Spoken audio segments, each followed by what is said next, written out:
move the bodies this time? Then just move the headstones. Why? Why?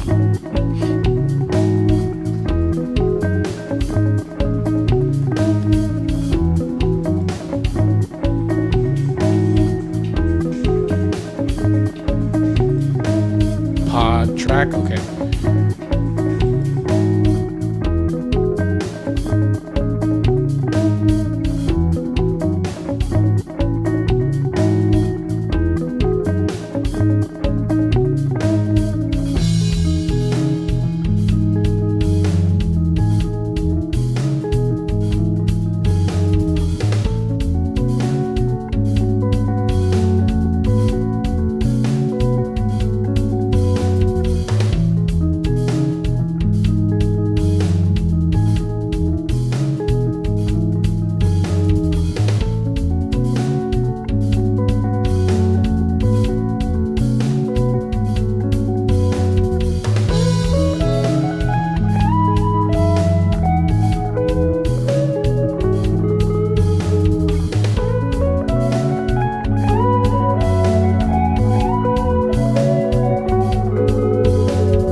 Anthony, you talk about some dancing aliens? Yes.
What's up, Internet? How's it going? We're talking about some aliens. We've got a special guest to talk about aliens today. The Geek Commander is back in the house. What's up, B. Rose? Oh, I stepped on your thing. Let me do it again. Go ahead and do it again. Start the whole show over, Jeff. Start reset. The Geek Commander's in the house. I love having my own intro. It's great. Works out really well. So we were just thinking, man, like, what music, when you talk about aliens on film, I was going to try to hum a few bars of something. What one jumps out of your head? Mine is do do do do do.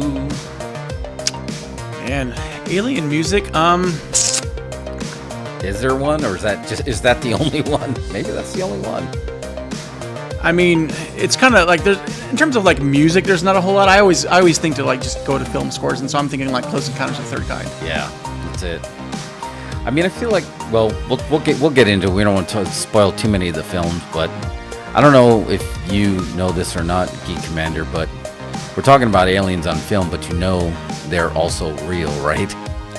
I'm 100% on board with aliens in real life. Right?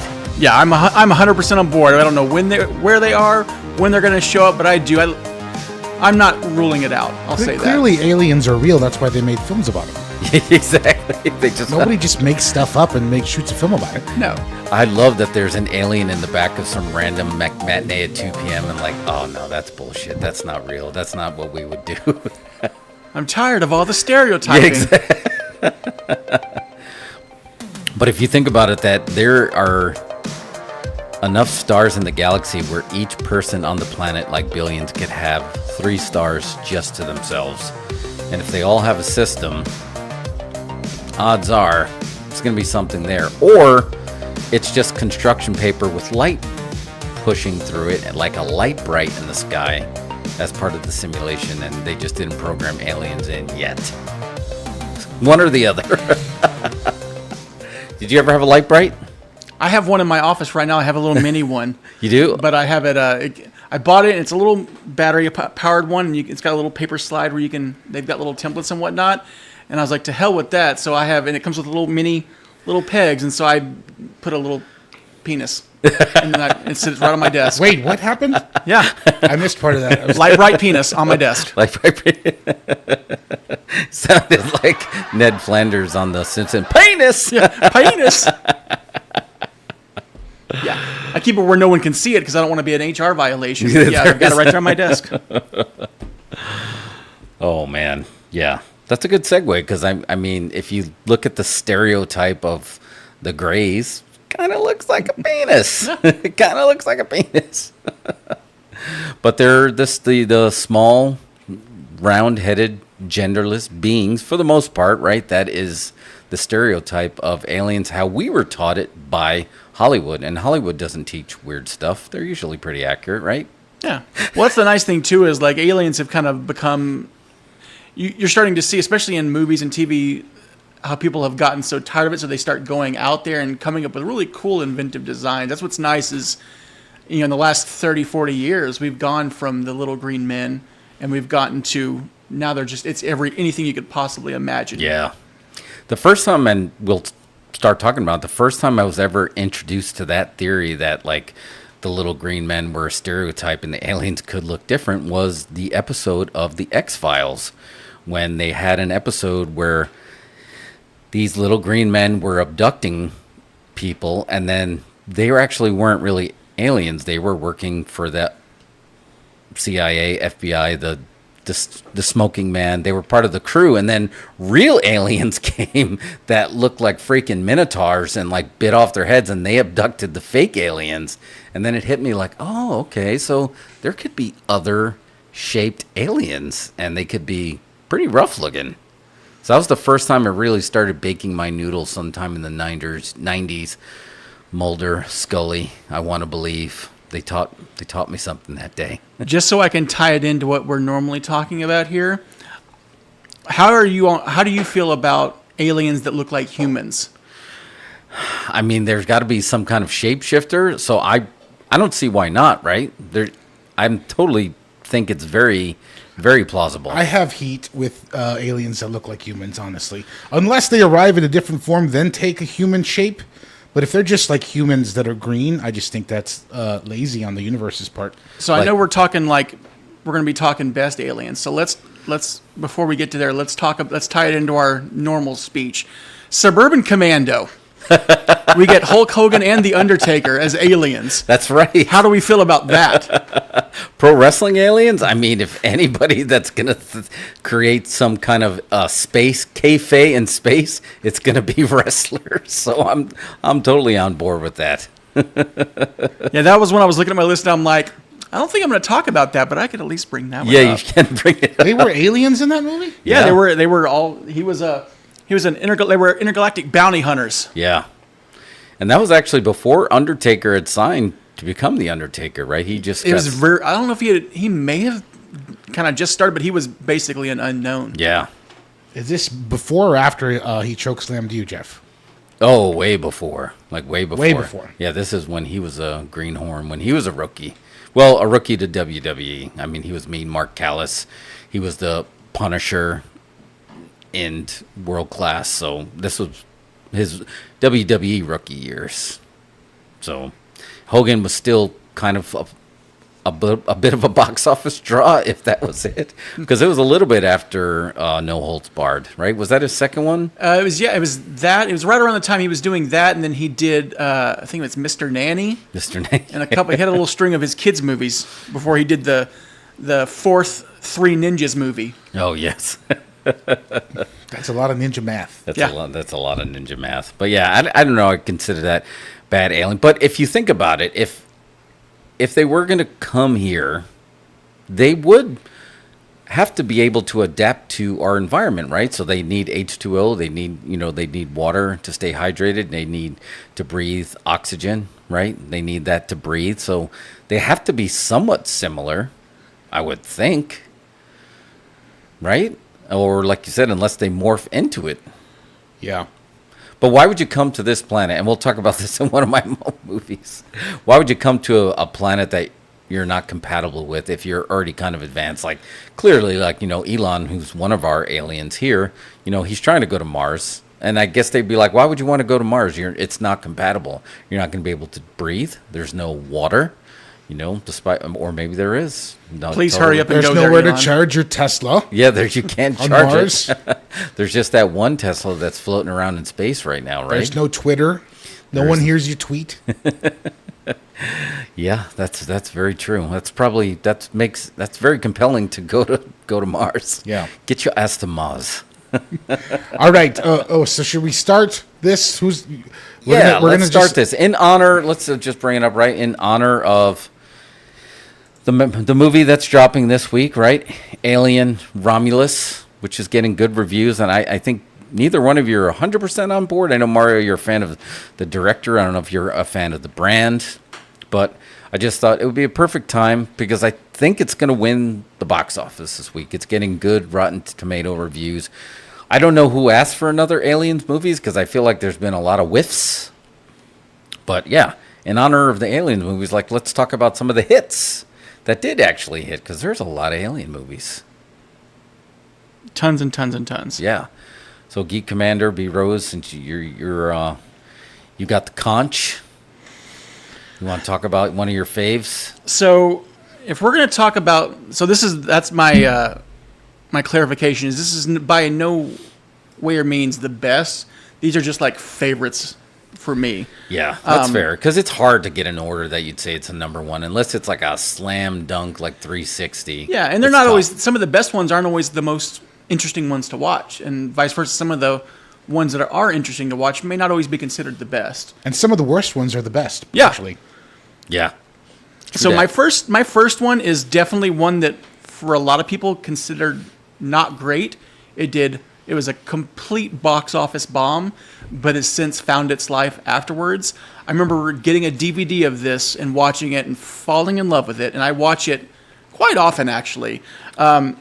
Just because of how fun and ridiculous it is, I'm going Starship Troopers. Oh, yeah. That's good. Paul Verhoeven. We're going to war! Paul Verhoeven going balls out crazy. It's a fantastic movie. It's honestly, it's one of those where it's way ahead of its time. The satire that they do in that movie is it's subtle, but it's not subtle in the same time. Because a lot of it people don't catch on the satire. But it's right there in your face. But going back and watching this, 10 to 20 years later, it still has a lot that really is just prevalent today with how it handles things. But it's just it's a popcorn flick, and I remember the trailers when it was coming out did one of the most horrendous jobs of marketing the movie. Because when you watch it, it's nothing like the trailers whatsoever. It's just a fantastic, fun movie. It's hard to believe that was a box office bomb. Yeah. I feel like that's a classic. We were talking about last week when we brought up Mortal Kombat.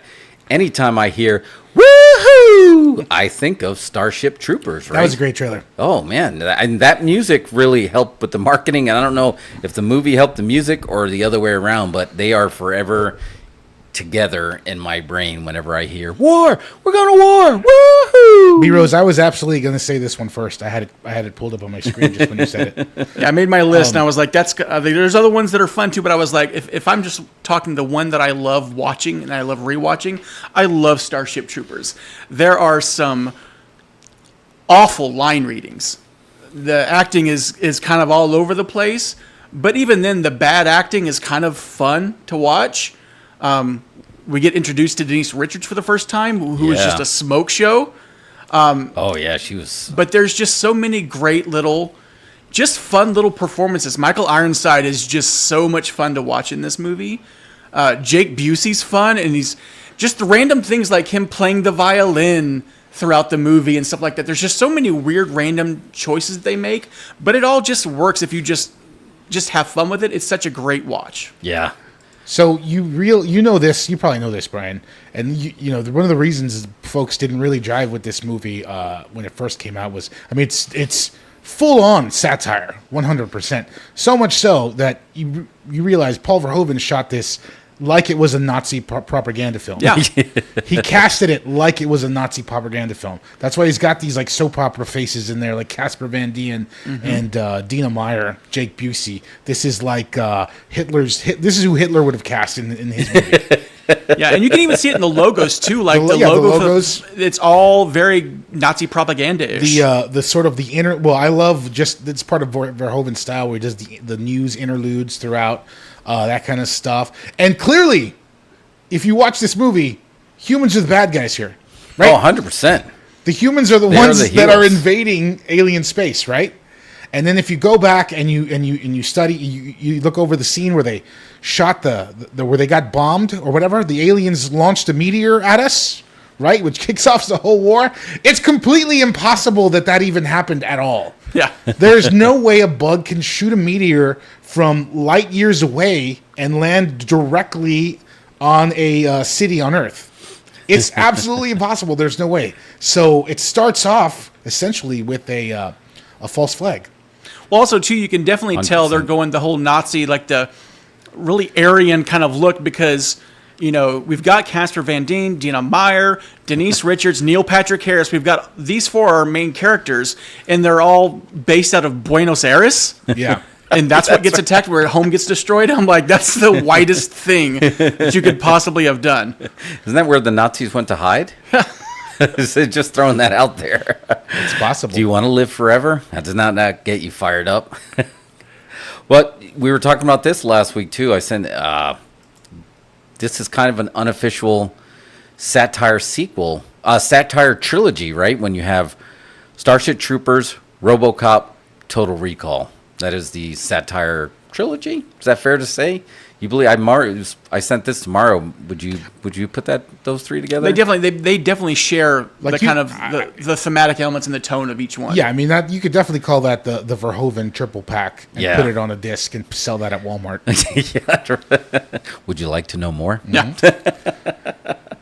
Great pick, really great pick. Yeah, and Kralax also said that he often thinks of the bug brain.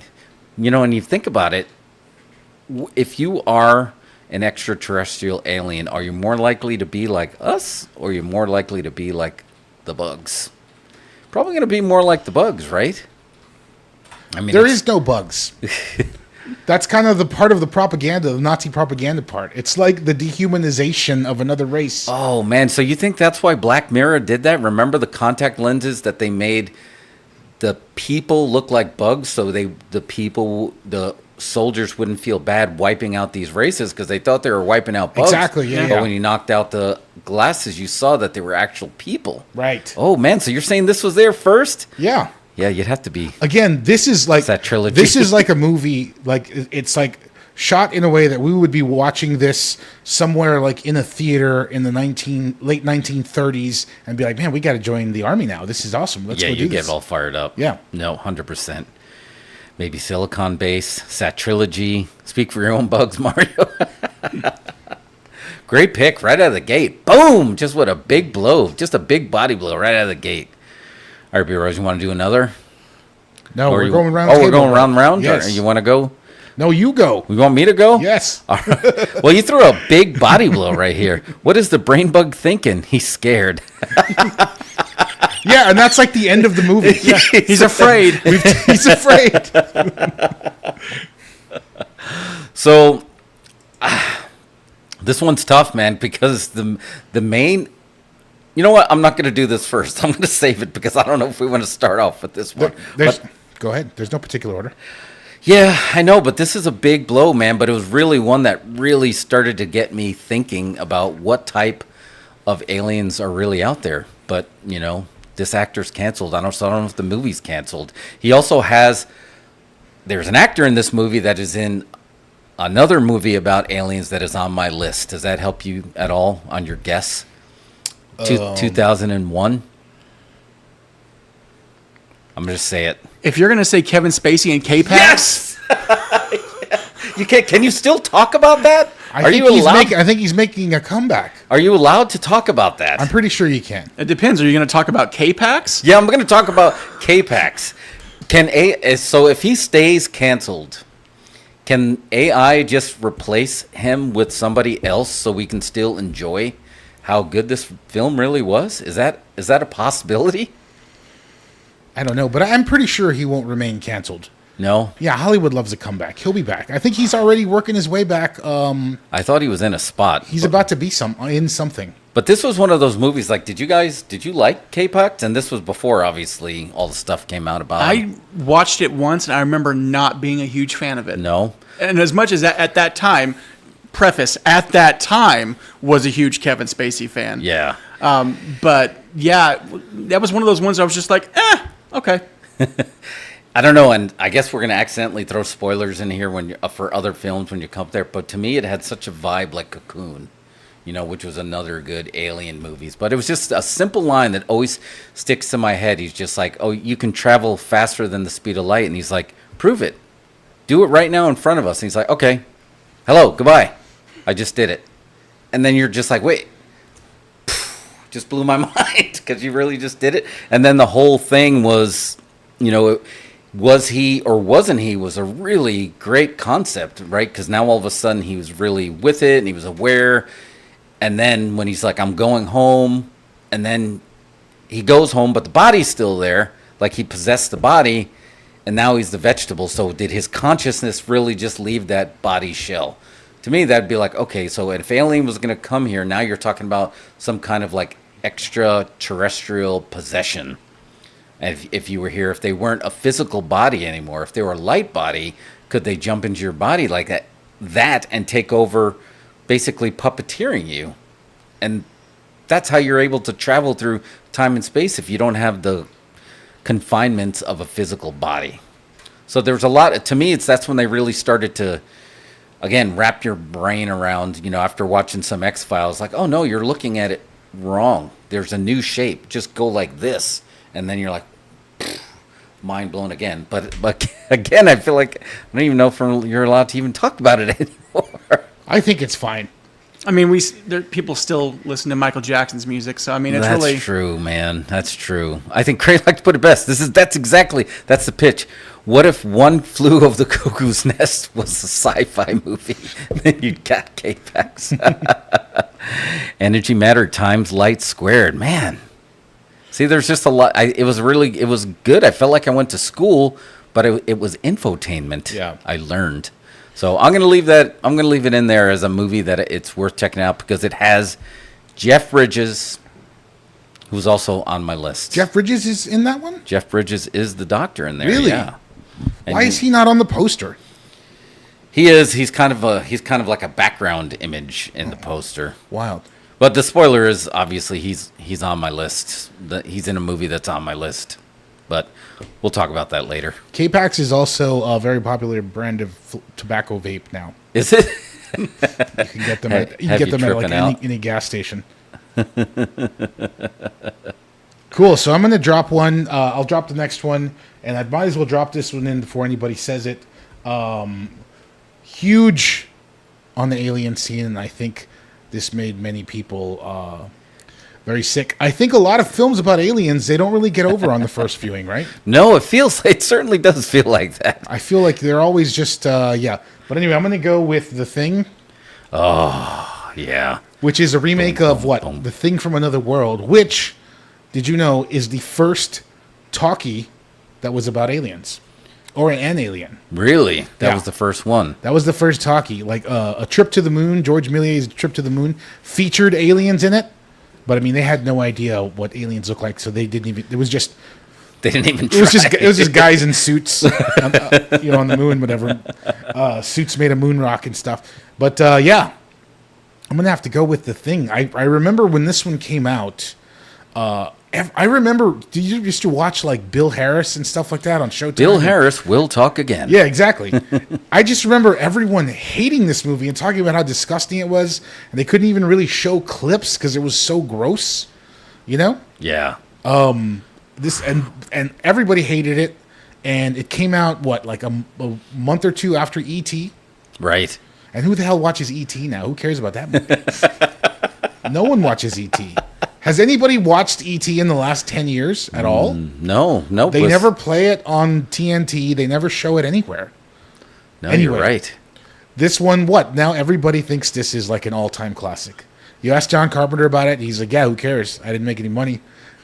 But, man, is there another alien movie as disturbing as The Thing? I would double down on what you're saying, and I think as time has gone on, I bet there have been more viewings of The Thing than there has of E.T. 100%.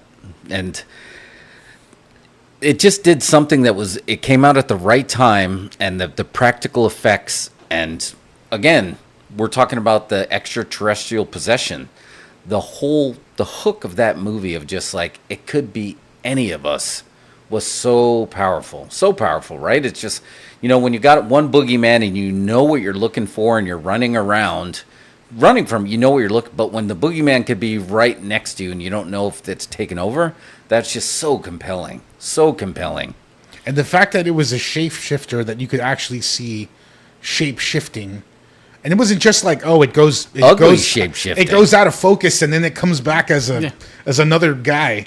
No, like they're ripping itself into pieces and putting itself back together as another guy, and then just turning into these weird little mutations, like the spider head and the dude with the mouth chest. Oh, man, there's so many gifs of this movie, so many gifs. And then that line, you got to be effing kidding me, was just classic. I mean, there were so many pops in this movie, so many pops.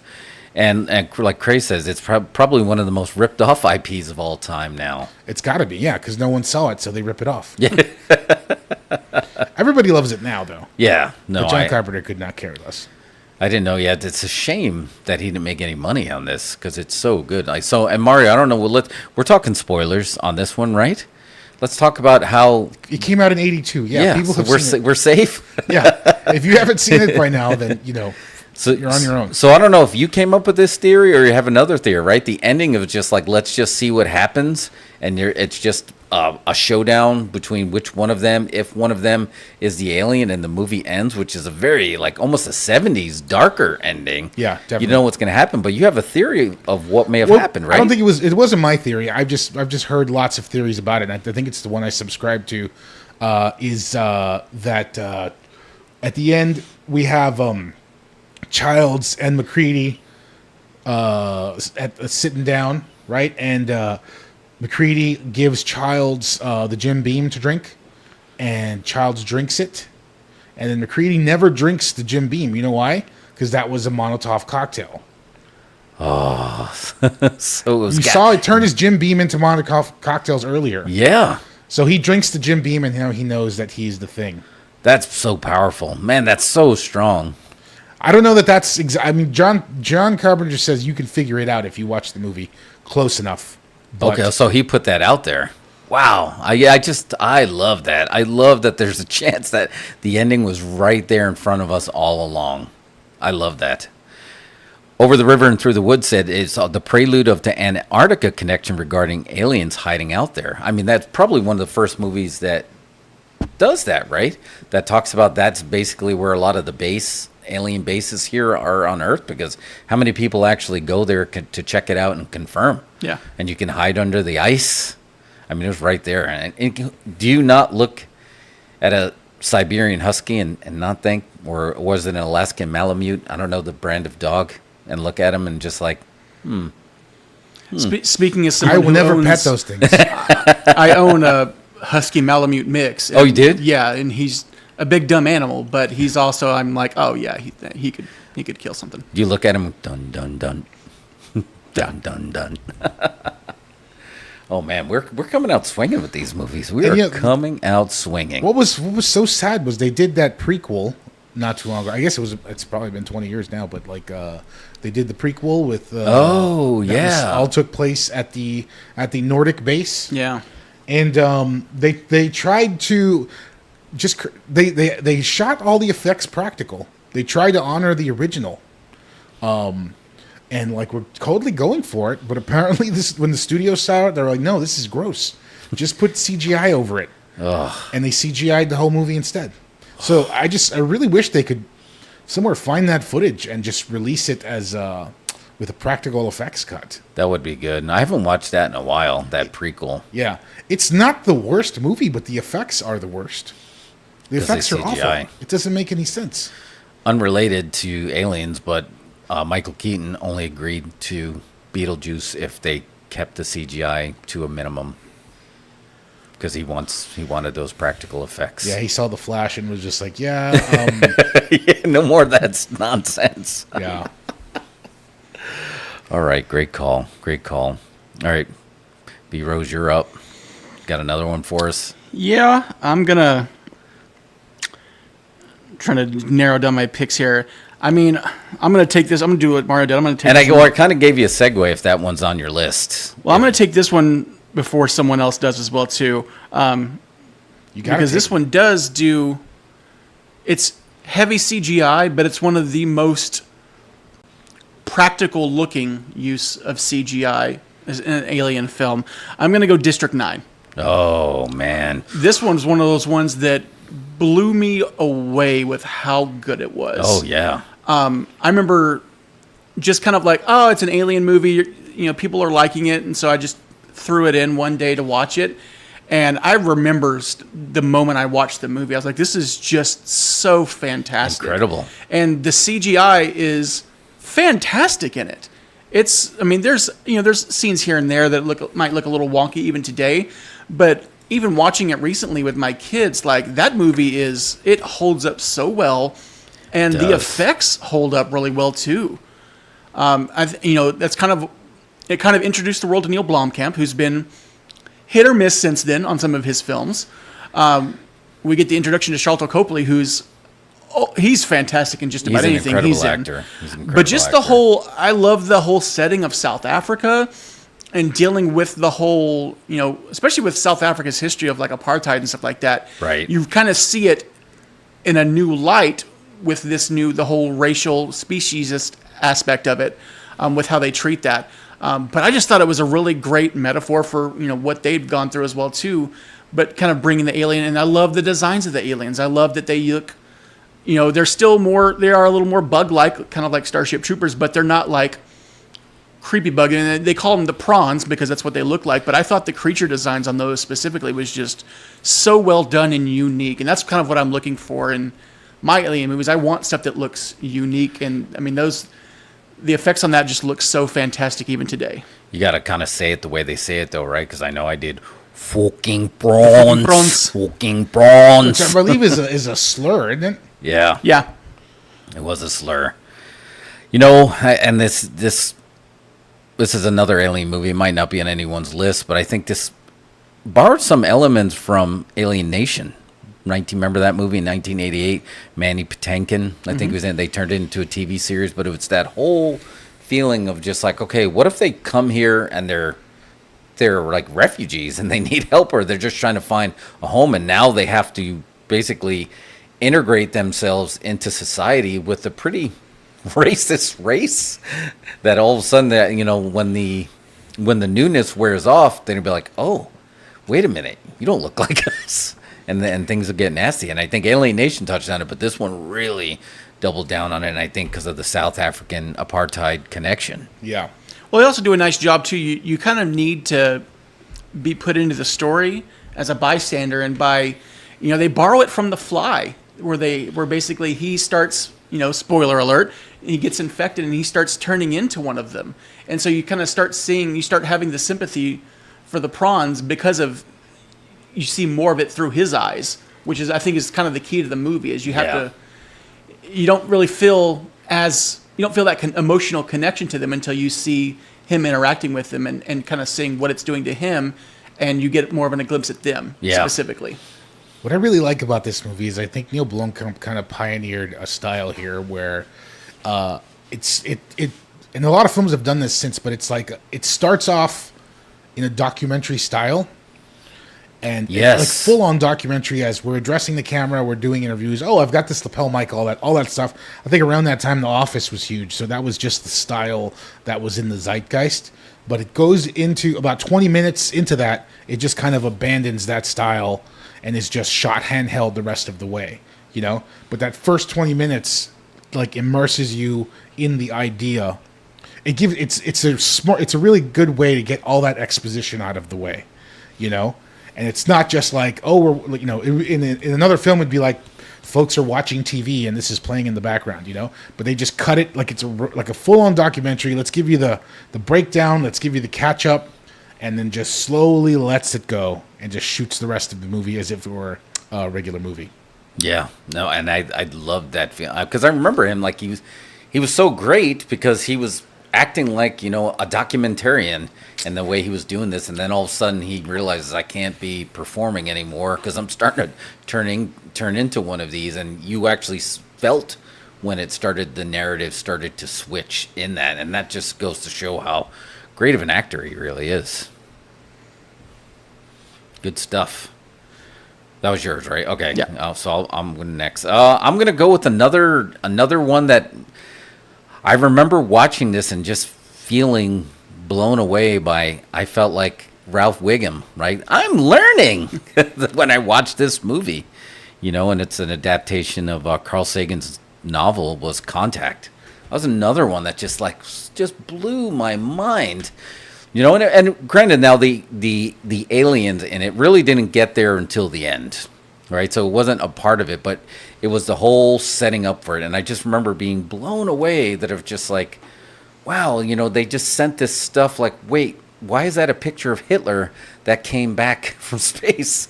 And again, you're talking about, whoa, what is going on here? And then then you start thinking about traveling through time and space. And I just remember, James Woods' performance in great. Matthew McConaughey as the preacher was great in there too. But he just like that one simple line of just like when they were having this big debate, and he's just like, well, to them it's just like, would you go out of your way to like go to Africa and kick an ant pile over? They're not going to be violent. And then he's like, but if you did that, would you feel bad about it? So what if they are violent? And both of them were accurate. And that's when you realize how difficult of a situation that they really were in there. And then just the end just like blew my mind of just like the drop, and then you just get this whole dialogue of another alien possession basically with her dad. But then you saw in real time what happened. It's just like, what are you talking about? You just dropped straight down. Nothing happened. Yeah. And it's a precursor to how they handle the science in Interstellar, Yes. Where the time difference based on the location, the gravity, all that kind of stuff. So you see that whole hour or two that she was gone was literally just a split second, basically, and they can't even. She can't convey that, and they can't believe her until they look towards the end and they find that there was, the tape. seconds of footage missing. Right. That was actually recording in there. So I don't know. That just felt so special. I felt like this movie was trying to prepare us as a society for something bigger. When I remember seeing this in the 90s, I was like, oh man, this is more than a movie. I'm learning. We also get another Jake Busey crossover from Starship Troopers where he plays the crazy preacher. Yes, Jake Busey was in there. And of course, wouldn't that happen today? Oh, right? absolutely. Wouldn't they just let's blow that thing up, man? That's too risky. That's exactly what would happen. So yeah, no, Contact, I think it holds up really well too. And I think too, a lot of people, it's one of the more popular things from the movie, but it's something you should definitely bring up has absolutely one of the best filmed scenes as a shot ever put onto camera. The shot of her running up the stairs, running to get the medicine, and it transitions into her in the mirror. Still today, even though it's got some special effects, practically shot, is one of the greatest just shots in a film, period. And I actually just watched a YouTube documentary of them breaking down how they shot that and made that whole thing work. And it's still to this day, I'm just like, all right, I just still don't get it. But it's fine. Who directed this film? I'm trying to recall. Oh man, I can't for the life of me think of it off the top of my head. I know it was based on a Carl Sagan. I feel like book. Spielberg was supposed to direct this or something, and then it got away from him, or they. Oh, this was Robert Zemeckis. Okay. Oh, this was Robert Zemeckis? Yeah. Is there aliens in this film? Yeah, at the end. So the aliens basically say that our minds aren't able to process and comprehend their form, so they basically appear to her as her dead father in order to allow her to somewhat understand what they're trying to convey to her. Got it. Yeah, so they were there. They were sending the messages. They were they were preparing everybody for it, and then they were preparing for that first contact. And they basically said, y'all aren't ready yet, but, Yeah, 100%. And they're right. I don't know why this film didn't stick with me. I really just don't remember anything about it. The only thing I do remember is the machine, this hydroelectric thing machine. Oh, yeah. And the guy drops one of my favorite lines that I still say to this day, where he's like, why build one when you can build two for twice the price? That's right.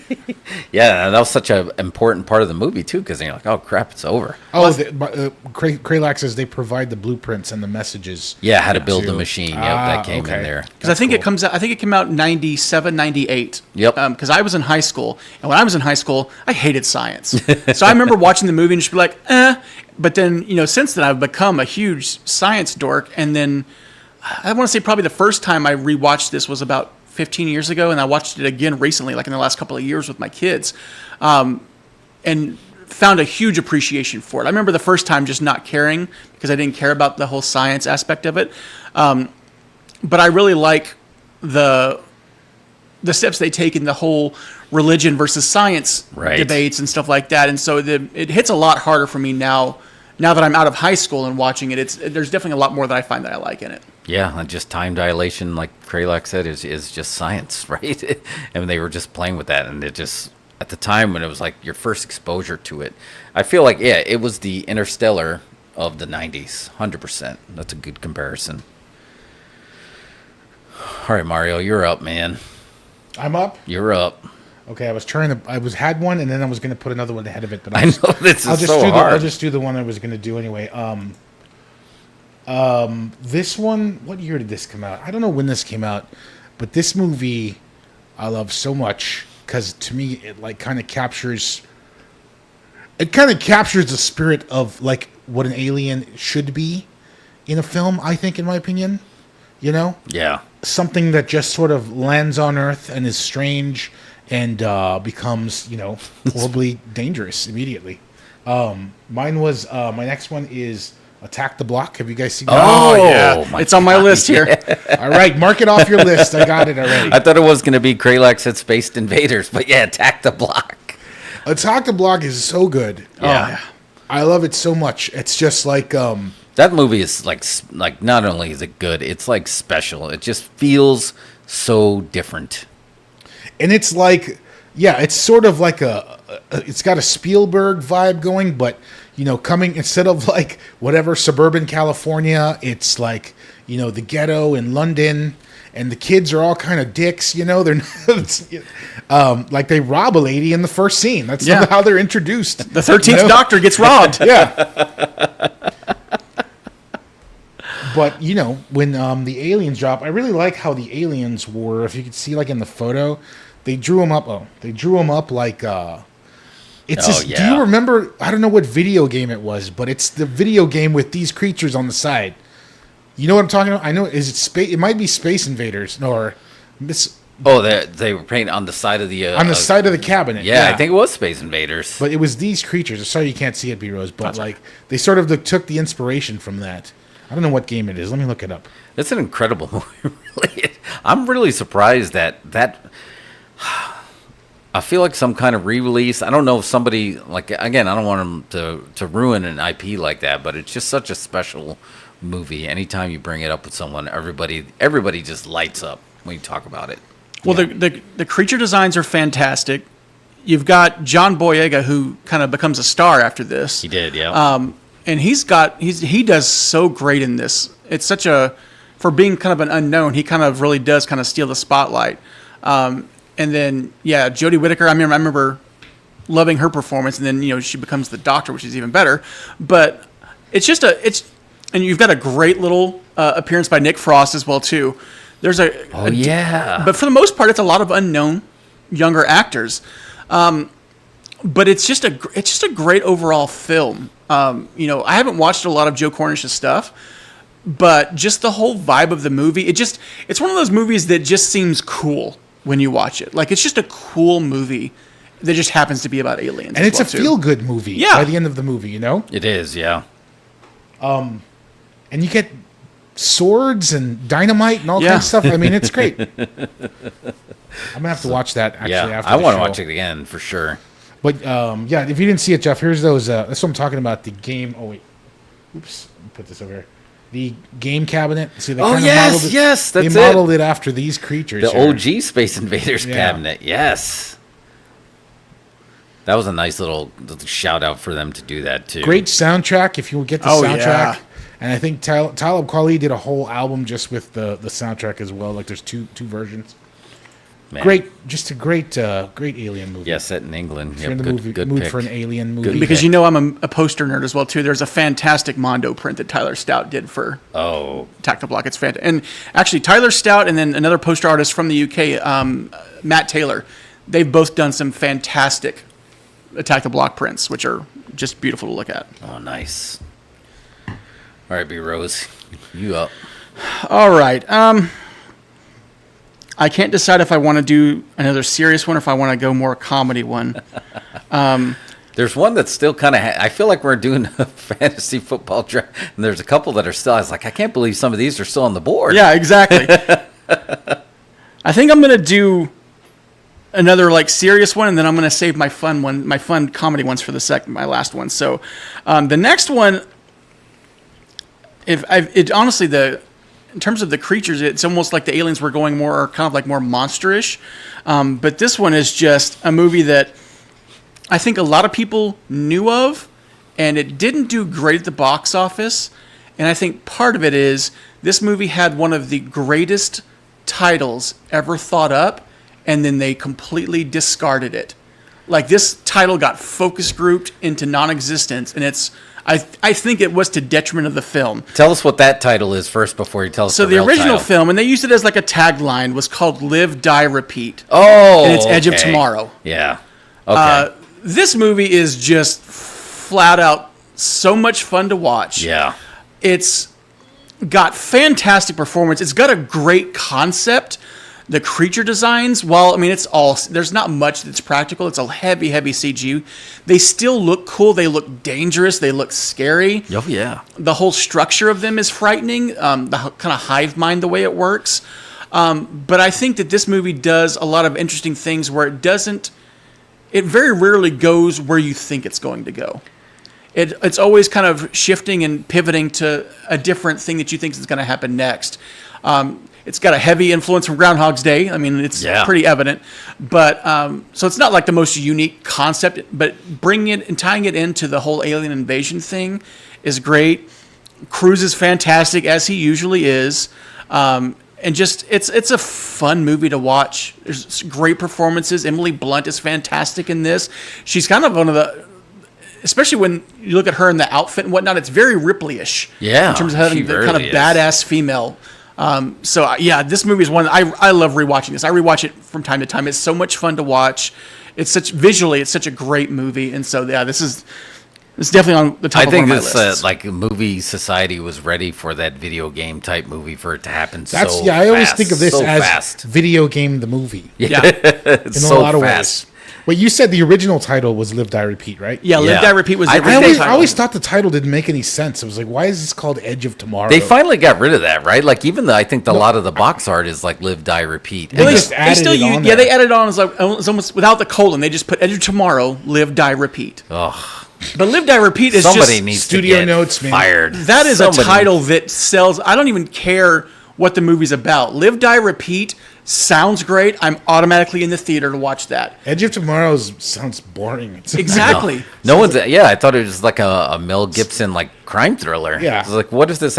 And I don't even the sequel that they're still trying to crack. Isn't it just like Live, Die, Repeat again? There's no Edge of Darkness 2, Electric Boogaloo, nothing, right? I don't know, but probably. They're trying to crack the sequel. And they're trying to make Live, Die, Repeat happen. Like they're forcing it on us on the box art and on the posters. And I think it even says that if you look it up on Hulu, it says Live, Die, Repeat, Edge of Tomorrow. Yeah, I hope whoever came up with Edge of Dark or gave that note gets their lunch money stolen tomorrow. It's the same people who canceled Firefly, so screw them. That's true. Mel Gibson might be an alien too. All right, I'm up. There's a bunch, but I'm going to go back to the one that I kind of already started to spoil. So let's finish it, and it's not Cocoon.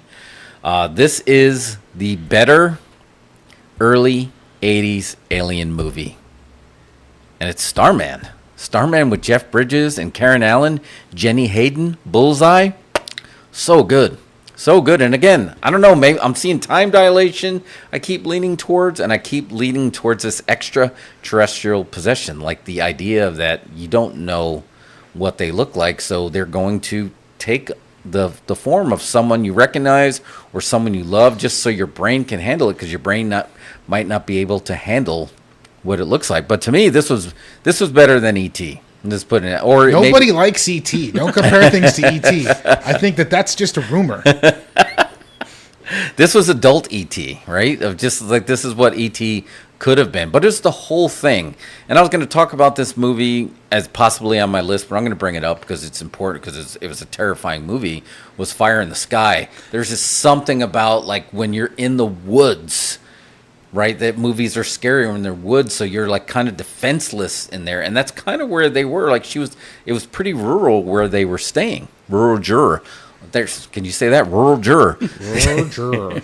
But I don't know. There was just something about, and it was Jeff Bridges' performance of like how he had that. He really did embody of like, he felt like somebody that was in somebody else's skin. The way he moved, the way he did everything, the way she taught him how to run yellow lights. I mean, simple little things like that. I mean, so it had a little bit of an innocence, but also a little bit of, he could take care of himself if he need be.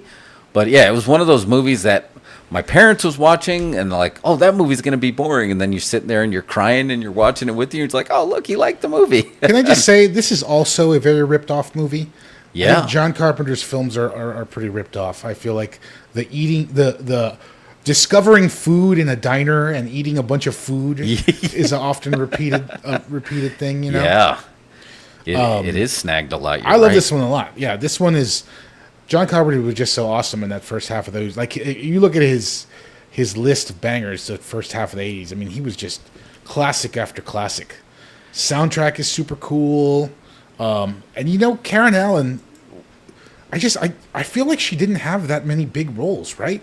Man, but the ones she had are huge. Like, she's Indiana Jones, Raiders, Starman, and I can't think of a single other I one. can think of one. That Scrooged.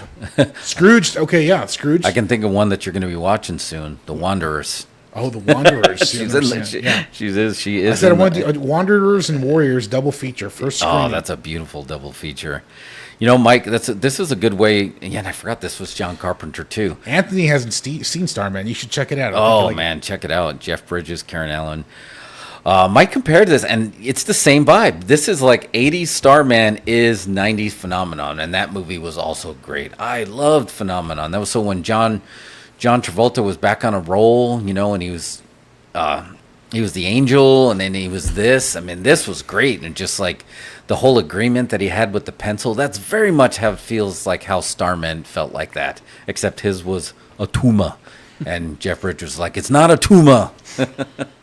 But yeah, it was really good, and just like a really sad scene at the end, and you know, she was already grieving, so everything about it, and just finding, you know, a lot of people and a lot of the older religions will confuse extraterrestrials and angels. They'll kind of merge them together as one, and that's why it kind of feels like that. And this is one of the movies that took it one step further, that they were a peaceful race, and they were actually trying to ease your pain and make things better. You know, there's some people that are the thought that, kind of like in Star Trek, and we're not talking about any Star Trek and Star Wars in this, but that whole example of like, you are not allowed to interfere with the race. You can give them hints, you can give them breadcrumbs, but you're not allowed to outly say, this is how it is, or else you're going to mess up their whole evolution. And there's movies like that really make you feel like, okay, maybe this is really happening.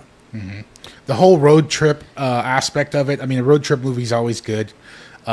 Did you I was just listening to something, and they brought this up. They actually talked about Starman, and they brought this up, and I was like, that's actually a good point. I was like, this movie probably needed an epilogue, just something to let us know what happened, because at the end of the movie, she's kind of like stuck in a crater in the middle of nowhere, and she's been like, they're miles away from when anyone can find her. She doesn't have her car.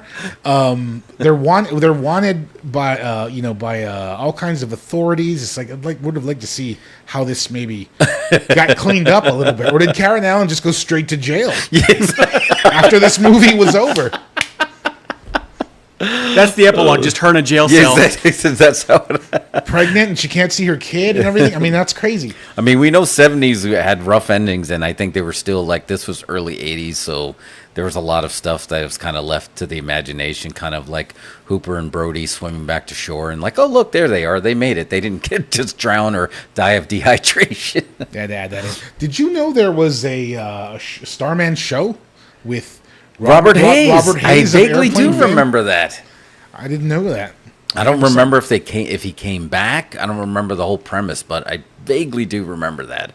Robert Hayes of Airplane fame. That's great. Unbelievable.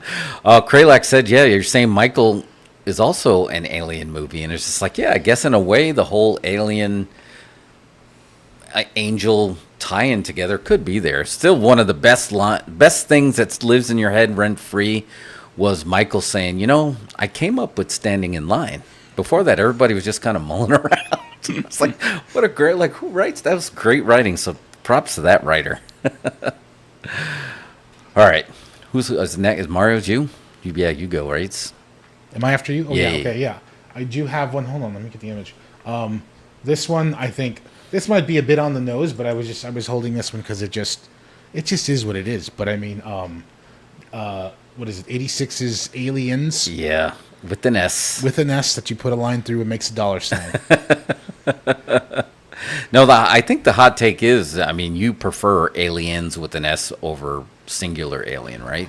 I mean, I do, because I enjoy the action aspects of it. I feel like Alien was a bit of it's a slasher movie, essentially. It's a slasher movie with an alien on a ship. Yeah. Where this is just an all-out war movie. One of the memories I have of this movie that I always thought what was funny to me was I remember we had the tape from the rental place, right? And it was always a hassle to return tapes, and like my parents were trying to take the tape back, and I was trying to watch the movie, right? Just finish it, and they're like, "How much is left on the movie?" It's like, "It's almost over. It's almost over." And then I watched the movie, and then when you get to the end where Bishop comes in the ship, scoops him up, right as the planet's about to explode, planet explodes behind them, and they get away. Yes, awesome. I stopped the movie. We stopped the movie and took the tape out there, and they took it back. And I did not know there was that entire scene with the mechanical loader until it came out later on Showtime or whatever. Man. It had to be a year. That's very. I think I talked about it previously when I was here. That's very similar to my Star Wars experience because my Star Wars was a bootleg HBO recording that my uncle gave me, and it started with Luke going to search for C-3PO or search for R2-D2, and that's where the tape started for me.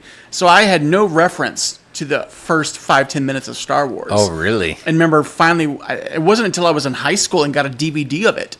I was like, "What is this like a different cut?" And I had no memory of that scene whatsoever, and even went back and checked, and literally my recorded video starts with like the kind of fuzzy part that all those blank tapes had, and then just starts with Luke saying he's got to go find R2, and I was like, oh, this is the greatest movie ever, and then finding there's a whole section in the very beginning. Did you feel like you got the umbrella effect? Oh shit, I said the umbrella. The Mandela effect, not the umbrella effect. Well, people would talk Suburban about Commando's taken, Kralax. people would talk about Luke, having to, R2's only there because the other droid exploded or whatnot, and I was like, what are y'all talking about? Yes, I had no idea. Oh man, on Aliens, we're talking about pops in theaters. What a pop for Get Away. You're talking about the loader. Get away from her, you bitch. And you know what? What a Honestly, I huge remember. pop. I think I saw this one before I saw Alien. Really? Oh, Yeah. you saw this one second. I saw this one first. Then I went back and watched Alien, and by comparison, I just found it kind of boring. Oh yeah, that's the kind of space alien, space marines versus slasher in space. Yeah. Yeah, that's tough. I mean, and how can you not forget Bill Paxton's performance? That's made him. Yeah, that was game over, man. Game over. It's just like everything about it, and then the knives with the hands, and what was the space marine, the girl's name? Oh man, Vasquez. Vasquez. Man, everything about that was really good. And you saw the influence of another alien movie that I guess is still on the board. I don't know if we can bring it up, but James Cameron playing with Avatar, right? You start to see a little bit of those influences and the weapons and stuff, how it influenced games later with like Quake and stuff and those type of weapons, the BFGs and stuff. I feel like this was the first intro to that. Yeah. And am I wrong? Remember the original Metal Gear? Metal Gear, yeah. That was Snake. Snake was Hicks. From Aliens, right? Yeah, 100%. Absolutely. Yeah, without a Had to doubt. What's up, AJ? Game over, AJ. Game over. Nice. That I told you I just recently got the 4K. I bought the digital version. Have you seen the new scan or whatever? That they cleaned it up. It looks really good, but it's crazy to me because I just remember the movie being so dark, and on the 4K rescan cleanup, everything is bright and visible. That's my review. Physical media, man. It's wild. Everything just feels more beautiful now. Yeah. I think you're right. When you play it on the disc, it does look better than when it streams it. Yeah. I think you're right. Oh yeah, for sure. Way less compression. All right, B-Rose. Oh man, this was difficult because This is still hard. Like I know we were only supposed to be doing 5, and I still feel like we're just getting started. Well, like I did my serious ones, and I've got other serious ones, but I think there is definitely a space, pun intended, for alien comedies, and I've got 3, and I'm just trying to pick between 2 of them. So, I think you should just make it a tie and do 2 of them because there's so many on the board. So just do them both. So I think I'll do one, and then I'll do a tie for the second if I have to. Okay. So the first one, I know we said we're not going to do Star Wars and Star Trek, which I agree with. But this one is adjacent, and I think it's one of those ones that's beloved by literally everybody who's ever seen it, and that's Galaxy Quest. Yeah, it is adjacent, but man, you were right. This was a movie I saw by accident. It had no intentions of ever watching that, and just like it instantly fell in love with that movie, like instantly. And you don't have to know anything about Star Wars or Star Trek. Granted, you'll get more of the Easter eggs, but people who know nothing about those still love this movie. Yeah. Because it's just a purely good movie that happens to be a comedy about space. Right. But performances are top notch. The story is great. We get Alan Rickman in one of his just bonkers roles. That's so great. But if you look at the cast in this movie, it's a stacked cast. Oh, it is and it's so stacked. some famous people, and then a lot of just kind of character actors who are just knocking it out of the park as well too. Sigourney Weaver, Tim Allen. Yeah, Rickman, Tony Shalhoub, Sam Rockwell, Justin Long. Yep. Oh man, this Rainn Wilson pre-office is in there. Who is Rainn Wilson play? He's one of the aliens. Yeah, he's Really? one of the Yep. aliens. Yep. Daryl Mitchell, he kind of stole the show. He was Tommy, right? A grown up version. Yeah, he was Yeah. so good too. Why did we not get more Galaxy Quest? Was that a hit? It was, That and seems they've tried to prime. do it. They've tried kind of bringing it back or trying a TV show, and there's even been rumblings that they may try and do another film, another film kind of talking about where it's gone since the end of the original movie. Because it was one of those, shockingly didn't get a sequel. It could have easily have done that well, but I kind of remember when it came out, not a lot of people knowing about it. I didn't really know about it. I discovered it later on. So the fact that people didn't go see it was probably the contributing factor, but I don't think that there's many movies I can think of that are just so instantly loved by just about anybody who's ever seen it. Yeah. And it was kind of the prelude to this whole, the nerd culture coming out and actually not being, being the outcast of being kind of highlighted there to see what it, like a Comic-Con. Back when nerds were nerds. Yeah, back when nerds were nerds. Well, it also does a good job of showing, the positive side of what those kind of fans are. Yeah. I think we got a little bit of a bad rap back when, Shatner did the SNL skit. Oh, yeah. Which granted was funny, but this one kind of shows the fandom in a really positive light. And there's been a lot of there's a couple of documentaries about the making of this movie and talking about the types of fan culture not only that this film has, but how it celebrates being a fan of things like that maybe not everyone appreciates and stuff like that. Yeah. No, that's a great pick. That's definitely, that would be the top of, a regular movie pick, much less an alien movie pick. And there's for sure. plenty of CGI in it, but there's also some, the practical effects are fantastic. Yeah. The Ceres animatronic is unbelievably cool looking. Yeah. So good. Yeah, the primary villains, they look awesome. And the movie and it also just had a lot of heart, man. It really did have a lot. It did choke you up a little bit. They felt like that whole dysfunctional family. They were kind of on a show together, and you felt that, the never give up, never surrender. Well, I've shown this movie to a few people and had them watch it and just kind of sit there enjoying it and thinking it's funny and cool.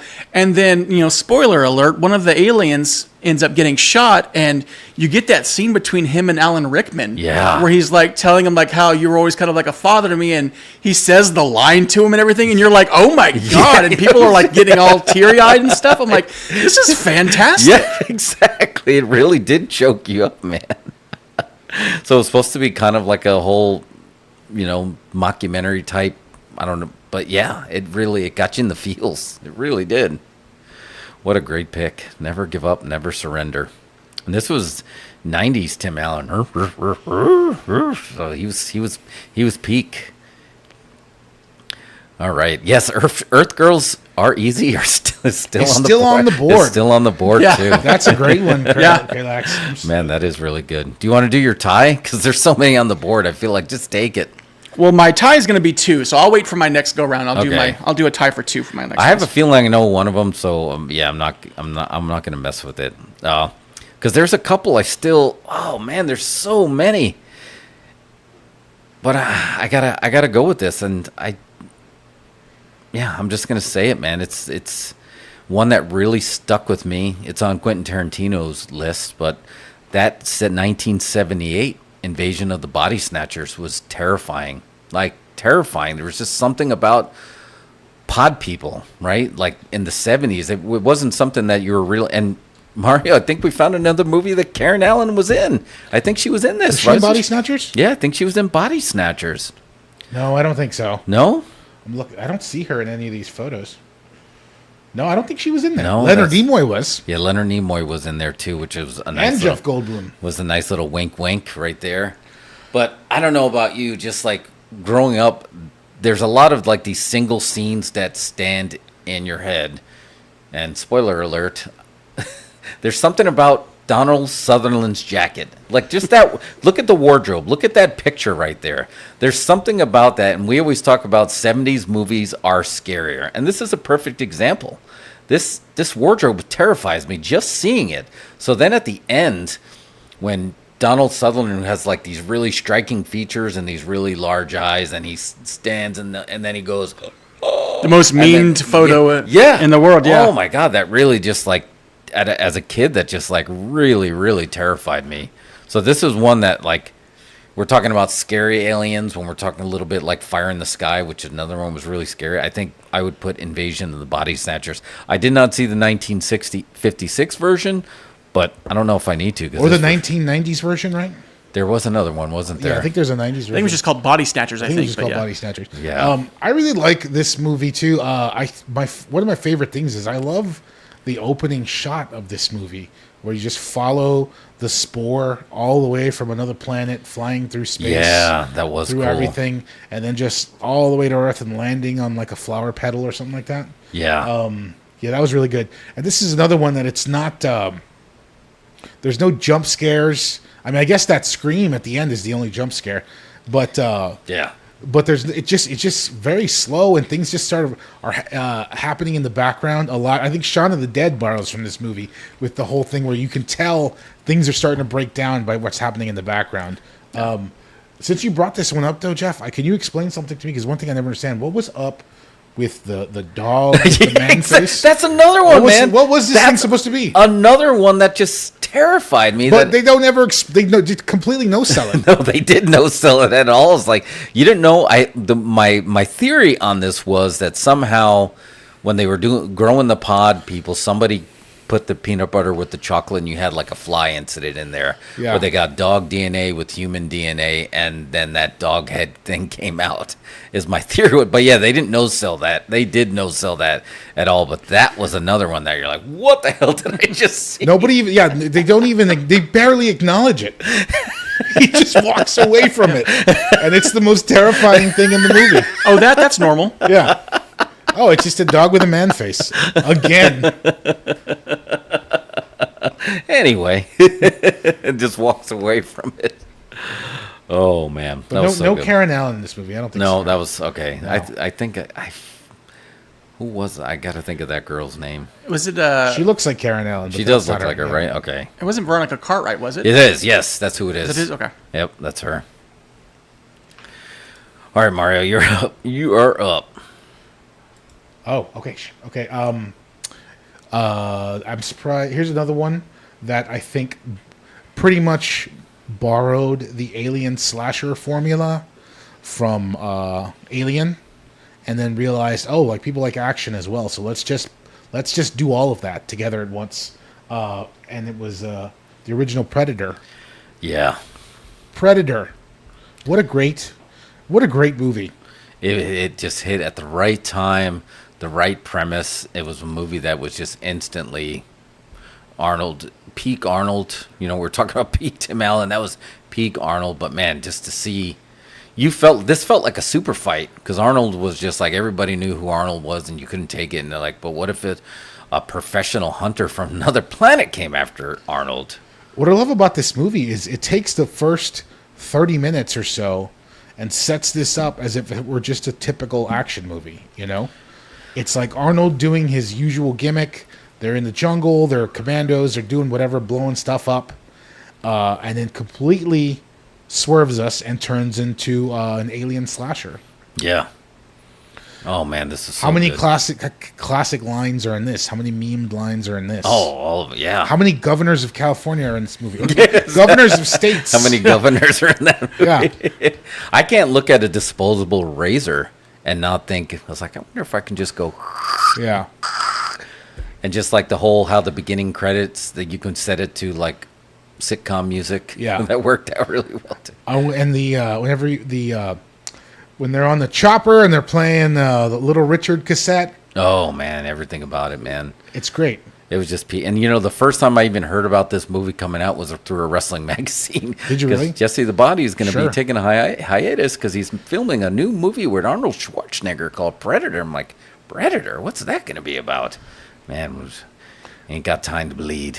Can you So imagine good. if they had stuck with the original Predator and it would have been Jean-Claude Van Damme? Jean-Claude, right? There's some footage out The there. footage is out there where you can see where it was Jean-Claude Van Damme and he's doing space karate. Oh yeah, this worked out well. What was it? Kevin Peter Hall, the same guy who did Harry from Harry and the Hendersons, Yeah, right? they made the killer mask for it, which is pretty Way much better. classic. I mean, can I pull this up? What Van Damme looked like in the suit here? It was 'cause- pretty. Yeah, it didn't look like it was gonna work because the guy who took his place wasn't he? He was like a 7-footer too, right? Yeah. You don't want an imposing creature that's shorter than most of your cast. Yeah, it's just like, oh, but this alien, watch out, he can do the splits. and that would have pretty much been it. Yeah, I mean, I just don't know how this was gonna. This was No. supposed to. And did Van Damme? It's ridiculous. Oh no, that would not have worked. So sometimes, I guess the moral story is sometimes studio notes are good. And apparently, Jean-Claude and Van Damme and Schwarzenegger did not hit it off. Van Damme was kind of annoying, and he didn't realize that he was going to be in a suit. Oh yeah, it wasn't you cover up the moneymaker. Yeah. That alien right there, speaking of alien movies, he looks like the alien that the kid morphs into at the end in the Charlie Sheen alien movie, The Arrival. Oh, yeah. When he's just like, oh yeah, it's They just might like have we know you're here. recycled the suit. And he's just like that was so great. Another shapeshifter right there, but there's ugly shapeshifting, right? Like we were talking about the thing, and just like his body movements, just like that's just like that's very unsettling, and that's what makes it good. And can you imagine this thing doing karate? He was going to do karate. He was going to be fighting Arnold with karate. Good studio note. Live, die, repeat. Bad studio Yeah. note. This good studio note. Movie multiverse. Put that one in the movie multiverse. Geez, yeah, Van Damme was definitely ripped, but The muscles from Brussels. That was not his role. All right, B Rose, you is up. All right, so for my last two, I could technically tie this, but I think I'm going to go with one, although I will caveat the one that I was going to do, I'm not, because I think it's been seen by quite a few people, and I like choosing the underdog one. So originally I was going to do The World's End, which is our bookend of the Cornetto trilogy, but I think a lot of people have seen that because it's the final chapter of that. So I'm going to pivot and go more slapstick comedy. And this is one, I'll admit, it's not by any means a great movie, but it's a fun movie. And it's just one of those ones, I remember watching it, I love it. And if I see it on, like on TNT or USA or anything on the weekend, I'm going to finish watching it. And it's Evolution. Oh, Evolution, really? Evolution is stupid, corny fun, but it's stupid, corny fun that I absolutely love. We get David Duchovny, we get Orlando Jones, Sean William Scott, Julianne Moore, Ted Levine's in it. It's just a fun, Right. goofy, silly movie about aliens. And it's got some of the dumbest moments in it. The fact that we destroy the aliens with Head and Shoulders and all this kind of stuff. But we get some great... Dan Aykroyd's got a great little cameo in it as well, he too. does, yep. There are some really unique creature designs in it, which I really do like. But I think the chemistry between Duchovny and Orlando Jones and Sean William Scott is actually really, really great. They play off each other really well because they're different levels of comedy. And so it's a trio that I kind of like seeing. And it even though they don't really go on the road, it is kind of more like a buddy cop movie with Yeah. the three of them. But I don't know what it is. It's just one of those movies that it's not even a guilty pleasure. I feel no guilt whatsoever about how much I love I don't this even movie. feel guilty I anymore. watch this whenever it's on. It's just dumb and fun and stupid, and it's one of those ones that I just love watching. I can see that. Yeah, I remember at the time watching it, and I don't remember being moved one way or another. I just remember thinking it's a killer cast, like a really stacked cast. And I don't think at the time I was wrapping my brain around it. So I haven't watched it in a long time to give any kind of a feedback on it. Other than looking at this cast, I'm not surprised. I thought it was fun. This is Ivan Reitman, Reitman, right? yeah. Mm-hmm. So this is sort of like because it feels a little like Ghostbusters. It does, you know? yeah, With 100%. Ghostbusters with aliens. Yeah, this was a good one. I think the creatures were cool, the way they were always evolving. I don't know why this one did not translate well, or I'm pretty sure it wasn't a hit. Well, I thought the nice thing too, I mean, it's in the title too, is it shows how they start off as basic, like, the single-celled organisms that constantly are evolving the whole time into all the types of creatures. They go from, lizard creatures to more mammals, and we get the gorilla-sized ones, and then it turns into the full-on just giant, floating blob in the sky and whatnot. But they actually take the time to really kind of show like how it's adapting to they can't breathe in our atmosphere, so then the next evolution of it can, and then it's evolving to basically learn how to adapt in our atmosphere and change and to basically adapt to what it needs to be to take us over. But yeah, there's just a lot of fun, silly, goofy little stuff in it, and it's just fun to watch. It's just one of those ones. It's definitely a movie that you see pop up on TNT or USA or something like that on the weekends, and I'm just like, okay, I'm going to finish this real quick. It's just one of those ones that, for me, it just hits the little comedy points that I want. Yeah, that's a good way to put it too. I think they were trying to make a Ghostbusters feel for it, especially with that stacked cast. Yeah, completely. Just regular guys fighting aliens. That's right. Oh, I guess I forgot about. No, we'll talk about that one at the end. I got to talk about this next one. I was going to also go with the comedy one, but there's another one that just really sticks out with me, and I'm going to make another controversial call here. I'm just going for it. So I'm going to say I enjoyed The Day the Earth Stood Still with Keanu Reeves better than I did like the original. I think The Day That Earth Stood Still with Keanu Reeves he's so great because of his subtle performance that's in there. This was like sad Keanu, but this was another one that just like really makes you think. And I just think it doesn't get the love that it deserves. I don't know why it didn't work, but it didn't work. But there's so many scenes that really live rent-free in my head. Like when, Will Smith's kid is at the grave and he's just like, why, sad. It's like, why did my dad have to die? And him just like, blatantly coming right out, I was like, he's not gone. It's just like the universe wastes nothing. And that one really just stuck in my head. And then that ending was just so powerful to me. It's just like, okay, we're gonna spare you, but we're gonna take one thing away from you, and then you got to figure out, and then we'll see how you react to it. And they're like, cool, thanks to spare us. And then all the electricity in the world just disperses and doesn't exist anymore. Like, what would happen right now? Like, you're just in another dark age, and like, okay, now let's really see if you're as good as you say you are when we take everything away. I mean, this movie was just really, and I like the original The Day the Earth Stood Still. It's one of the movies from the 50s, the alien movies from the 50s that I think is really enjoyable to watch even before all the effects. But That's the same ending? Same. No, it's a little bit of a different ending. How's the original different? How was the original? It was not. They took away something else, but it wasn't electricity. It wasn't as sobering. I'll have to look up to see actually how it ended. It had a little bit more hope in it, where the one with Keanu was just like, okay, now it's up to you to kind of show what you can do. But I don't know if you guys had any opinion on it one way or another when that first came out.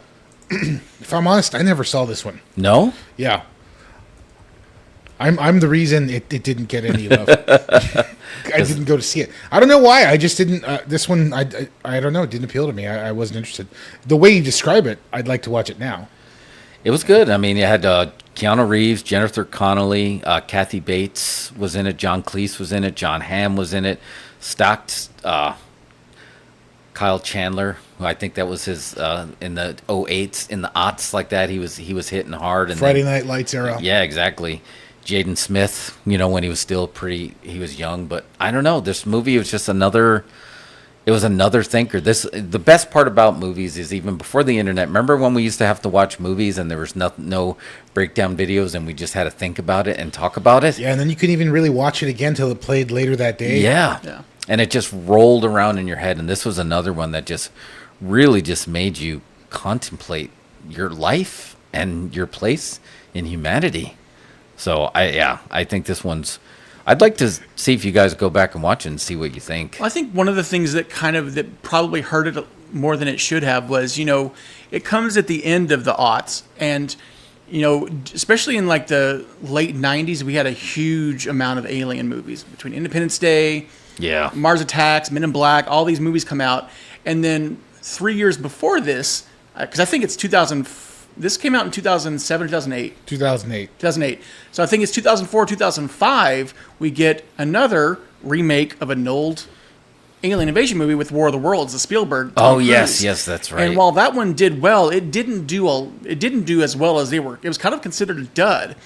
And so I think that coming out kind of hurt because people had gotten a little fatigued, I think, by that kind of stuff. Yeah, you might and so be I think right. that one may have had a negative impact on that because they're like, oh, it's another remake of another old alien invasion movie, and that might have hurt a little bit. I think you're right. That might very much, because the concept is, for the 50s, I feel like it holds up well. I mean, just think the robot Gort.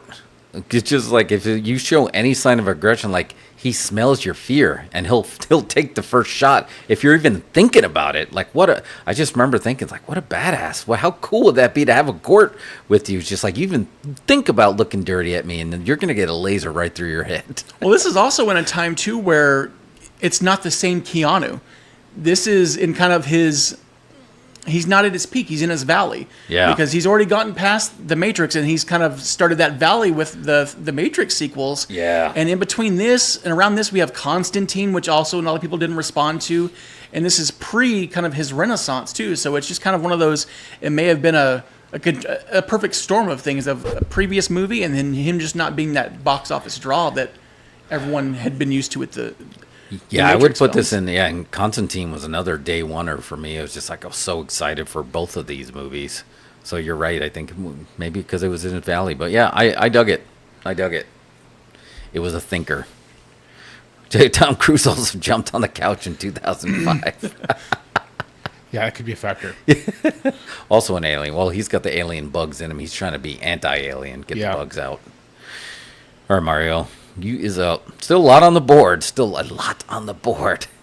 Mike, we should have took your idea when he's like, you guys should have just like tracked these and then we could have voted on the strength of your roster. And I'm like, we're actually going to do that in 2 weeks with football movies. But yes, that would have been great because I'd like to just see these alien movies picked next to each other. We need an intern with a notepad Yeah, exactly. to help us do that. have our own little alien battle. That's right. Okay, I've got two that are sort of simple. Well, let's do one. I feel like this one is perfectly obvious, and one of the big ones that's probably still on the board. I don't know. Maybe people are split on this movie. Some people kind of enjoy it as a camp classic, and I think some people just hate it because they think it's dumb. But I mean, the first Independence Day. Oh yeah, man. Like probably the greatest trailer pop ever, right? Ever. Super Bowl, what Super Bowl was it? I don't know who it was. The Buffalo Bills were losing, and like you see the White House get blown up by a UFO. I don't think that we had seen the White House been blown up by that point. They've blown it up hundreds of times since. I know, but yeah, that was the first one. But that was the first one. That blew your mind. And that's hard to say because the Bills lost 4 years in a row in the late 90s. Yeah, so that was one of the Cowboys ones. I know that for sure. It was one of the It's one of the Cowboys Cowboys the losses, back- but yeah. Roland Emmerich was fresh on the scene. He was doing his gimmick. This one was like, it always had a thing of like, it didn't feel like a prestige picture. No, you're You right. know, it felt a little bit like Kirkland brand sci-fi, but it just was so fun and charming, and like you had the dog jumping over the explosion.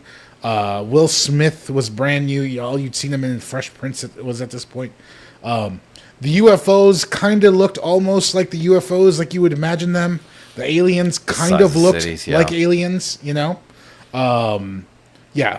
just fun. Bill Pullman had that speech, which I don't think you could even get away with today in today's political climate, but it's a damn fine speech. Oh my God, yeah. But we have another show that he's gonna make that too, because it was so good. It's the last 24 hours have been very excited. I remember that line too.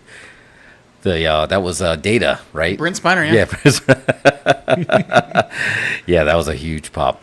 Yeah, I mean it's a popcorn movie. Yeah, but it ticks it's got the action scenes, all the boxes. It's got some I remember specifically we watched this. We showed this to my daughter for the first time this summer for 4th of July. We watched this movie, and watching her love it. But it's so much fun going back because I haven't watched it in probably like a decade. But certain things still hit. Like, Will Smith is amazing in this. Oh, he is. He's got two of the best lines. Welcome to Earth is one of the greatest lines uttered. Yep. But then he's also got that great little moment where he's dragging the alien through and talking about how he's supposed to be at a barbecue, and then what the hell is that smell? It's such a great little just line. I think Judd Hirsch steals the movie. Judd Hirsch, yeah. Jeff You knew Goldblum's- then, and you did nothing. Don't give me any of that. You had them at Roswell. Area 51, and you did nothing. No, this movie, this ticked all the boxes. It's still, I think this movie still holds up so well. I mean, Will Smith wanted to be an astronaut, and he's in love with a stripper, and Jeff Goldblum working at a cable company, like looking through the squiggly lines, and he's the only. I still think of that line where you're just like, why don't you just send somebody else? He's like, no, if I'm working on this, I might have to figure it out as I'm going. I mean, I think of that anytime I'm working on something, like nobody else can do this. I might have to figure it out on the fly. So many crowd pops in this, so many crowd pops. And Craig, that's a good question. It's like, is ID4 the best Goldblum and the best Smith alien movie? Because they both have a lot on the board as far as alien movies go, right? Definitely science fiction. I'm trying to think about alien movies specifically for Jeff Goldblum, though. Yeah. I guess he's in a lot. Well, we just talked about Invasion, right? And Earth Girls Are Easy. And Buckaroo Banzai. Buckaroo Banzai. Technically, Thor Ragnarok. Yeah, I exactly. think a lot. That's right. I think a lot. What helps this movie or makes it enjoyable is just like the structure, where it's like structured 3 days of the alien That was invasion. that was so strong. That was so strong. So you get the day before, the day of, and the day after. Yeah.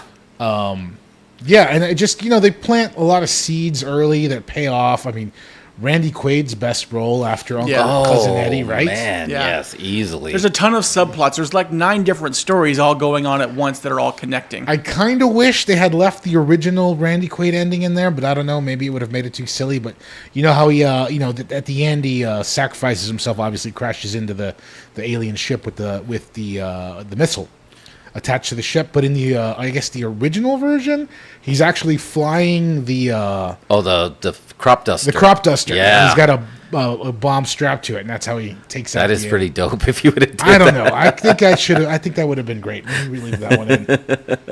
Shout out to Randy Quaid wherever he is. Breaking Canada, breaking right? the law. Yeah, and that's where we got Goldblum's had that swag, right?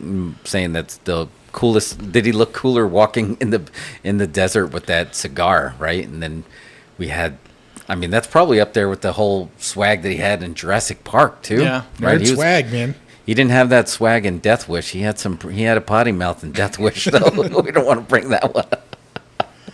But yeah, that's a great one to finally take off the board. I mean, I honestly, I don't know if this is going to be on your list, but we'll bring it up anyway.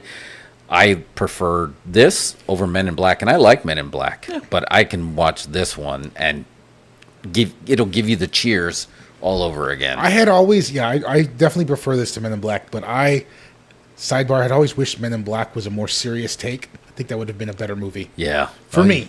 A bit of a more X-Files feel to that. I would have loved. Yeah, our boy Vincent, my doppelganger. He should have got an Oscar for that, honestly. Sugar water. For playing an alien bug trapped inside of a human skin. No one could have topped that. No. It's like, wait, was that Thor from Adventures in Babysitting? I was like, that was him. Oh man, great stuff. All right, B Rose, what you got? Let me think here. It's hard to go. You know what? I'm going to go with one that I'm choosing between two, and I'm going to go for the better film. This one is one of the... I feel like this is one of the very few Alien movies that you can truly call like a spectacular film. Like award-worthy film, and that's going to be Arrival. Oh, yeah. Yep. I think Arrival is one of the most visually spectacular movies. It's got, Amy Adams is great. Jeremy Renner's great in it.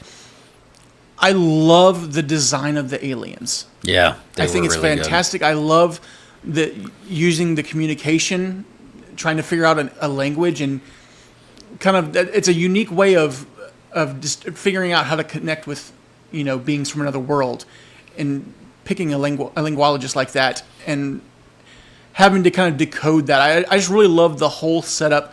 I love the design of the ships. It was so unique across the board, and then just happens to be a stunning film to boot. On top of that, yeah, this would be the 2000 teens version of Contact when we're talking about, because I'm learning, because it was just so good. And then again, another one we start talking about time dilation of like the way that ending swerved you. Yeah, just that a twist. It's a great twist, and then it's one of those ones where when you go back and rewatch it, you can start seeing a lot of the clues that they hid the whole time, and just you kind of start picking up on stuff like that.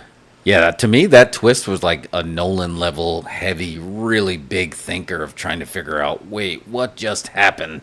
That was so good. Yeah, that's a great pick. It's a nice moody film too, as far as like it's very subdued, very very subtle, but man, it packs a wallop.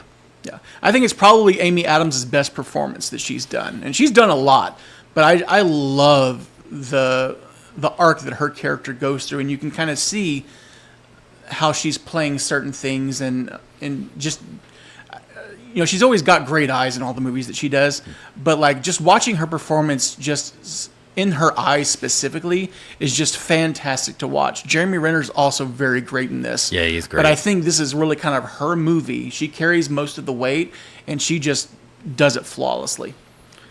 Yeah, that was really good. I remember watching that, and it's just like, it's a movie that you got to kind of stay silent. You got to listen. I know that you would think that a movie that feels like you got to take notes is a bad thing, but when those notes are fun, it's a good thing. Like trying to figure out a puzzle. Yeah, it's a good one. It's a fine film. Sweet. Dennis Deneuve. Early Dennis Deneuve. Yeah. Doing his Nolan impression. Should I throw one more on there? Because I feel like there's still so many on the board, but I got to talk about this one. Speaking of mistranslating what an alien was trying to say, maybe to them, doves mean war. Gotta say it, man. How can you not talk about Mars Attacks? I didn't even know Mars Attacks was even a thing and coming out. And right around when Tim Burton was still making these Tim Burton feeling movies.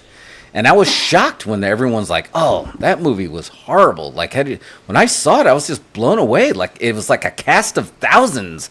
Like, that cast was so strong, and those aliens were just so powerful. And this was another one that, like, you're just cracking up in there. Just the little subtle little things, but they went for it. I mean, they went way out there. Speaking of, before Invasions of the Body Snatchers put the old man dog on a face on a dog, then you got Sarah Jessica Parker's head on a dog, and you had Pierce Brosnan, and they were just like trolling some of the other movies. But like, to me, I mean, this is like classic Tim Burton that I think worked really well. Jack Nicholson in 2 roles, like.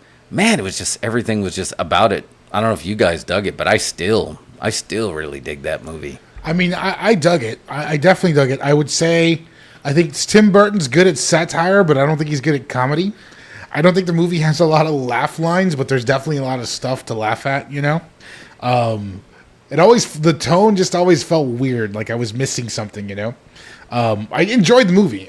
I'll watch it now to this date, but somebody pointed this out, and I think this was supposed to be in black and white.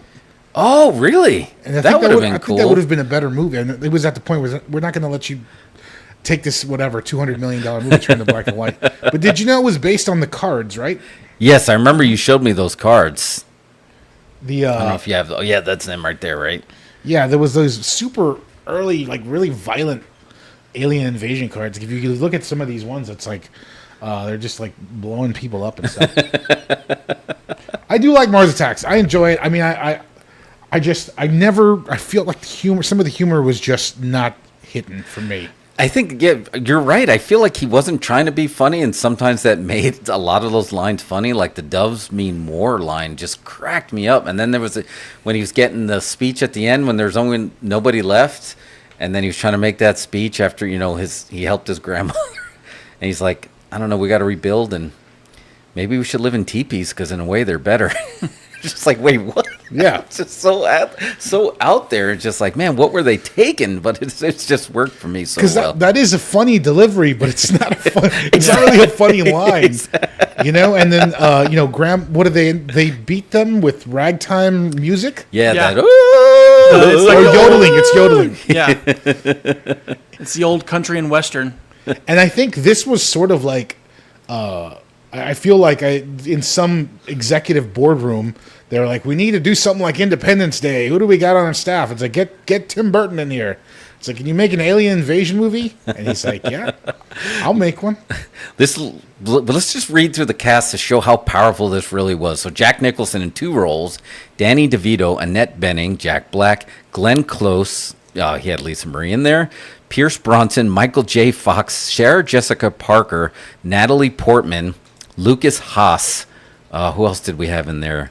Jim Brown, Tom Jones, Christina Applegate, Pam Grier, Paul Winfield, Rod Steiger, Joe Don Baker. I mean, listen to these people that were like... Every single person in that movie is a known actor. There's like no extras in that movie at There all. was like no throwaways in there. And man, it was just everything about it just worked so well. I think that, like, I dig it. I kind of feel I'm in the same boat as Mario. I think that visually, Martin Short. So can't leave out Martin Short's in that one. I think visually Tim Burton was a great choice for that style. In terms of the tone, though, Tim Burton doesn't know how to do comedy. He doesn't know how to do funny, not on purpose. Not And on purpose so funny. I think Frank that's and the very only thing Frank that and hurt. weenie. I think it's a movie that's trying so hard to be funny that it's not funny. And I think that in someone else's hands, it might be a better movie, but it might not look as cool.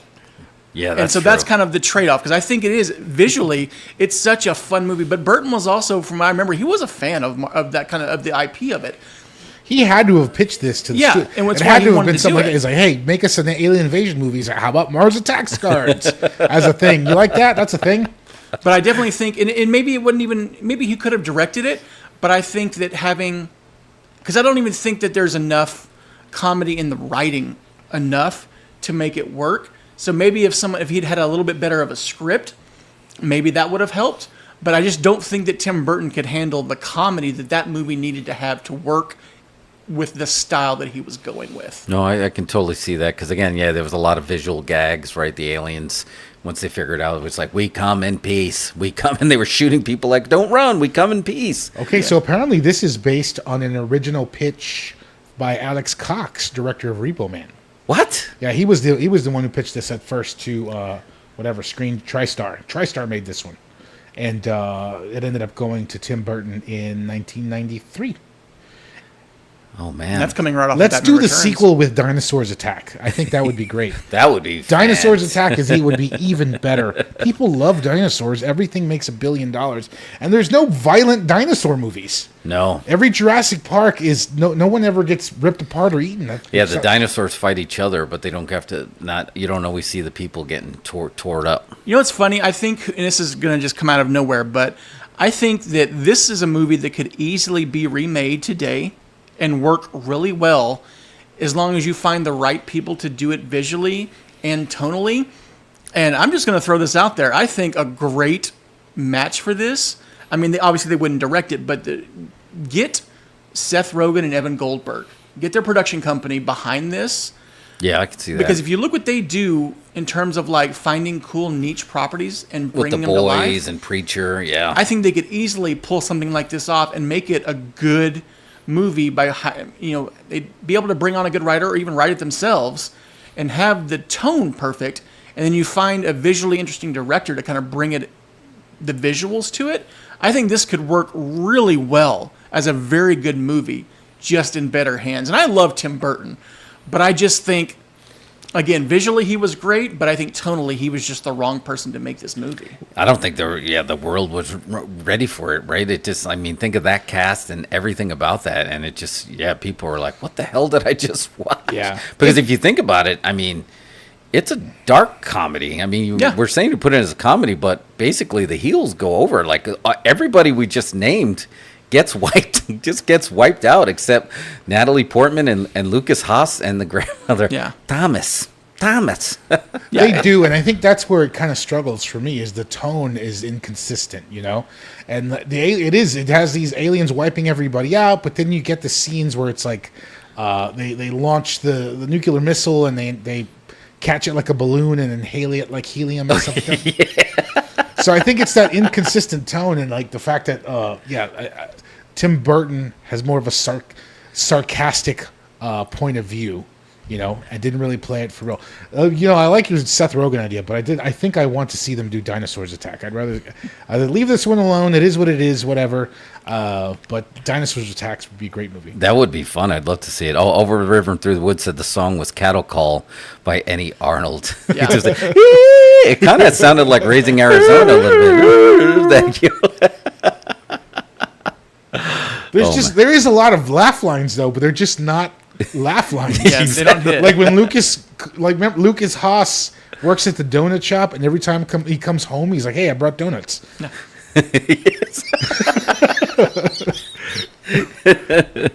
It's fun. Yeah, it's fun, but I 100% see what you're saying. But it was just too enjoyable.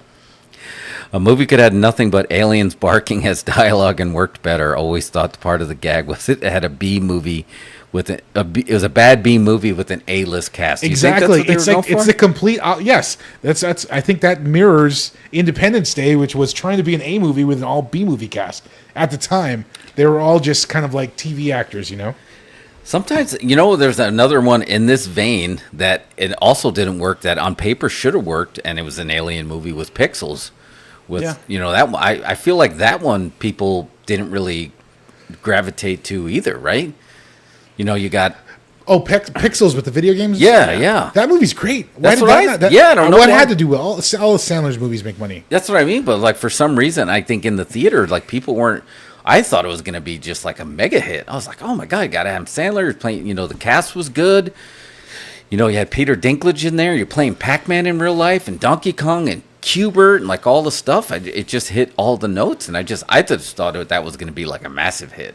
But again, falls along those lines. I think some people were just like, what the hell am I watching right now? But yeah, it was a fun flick.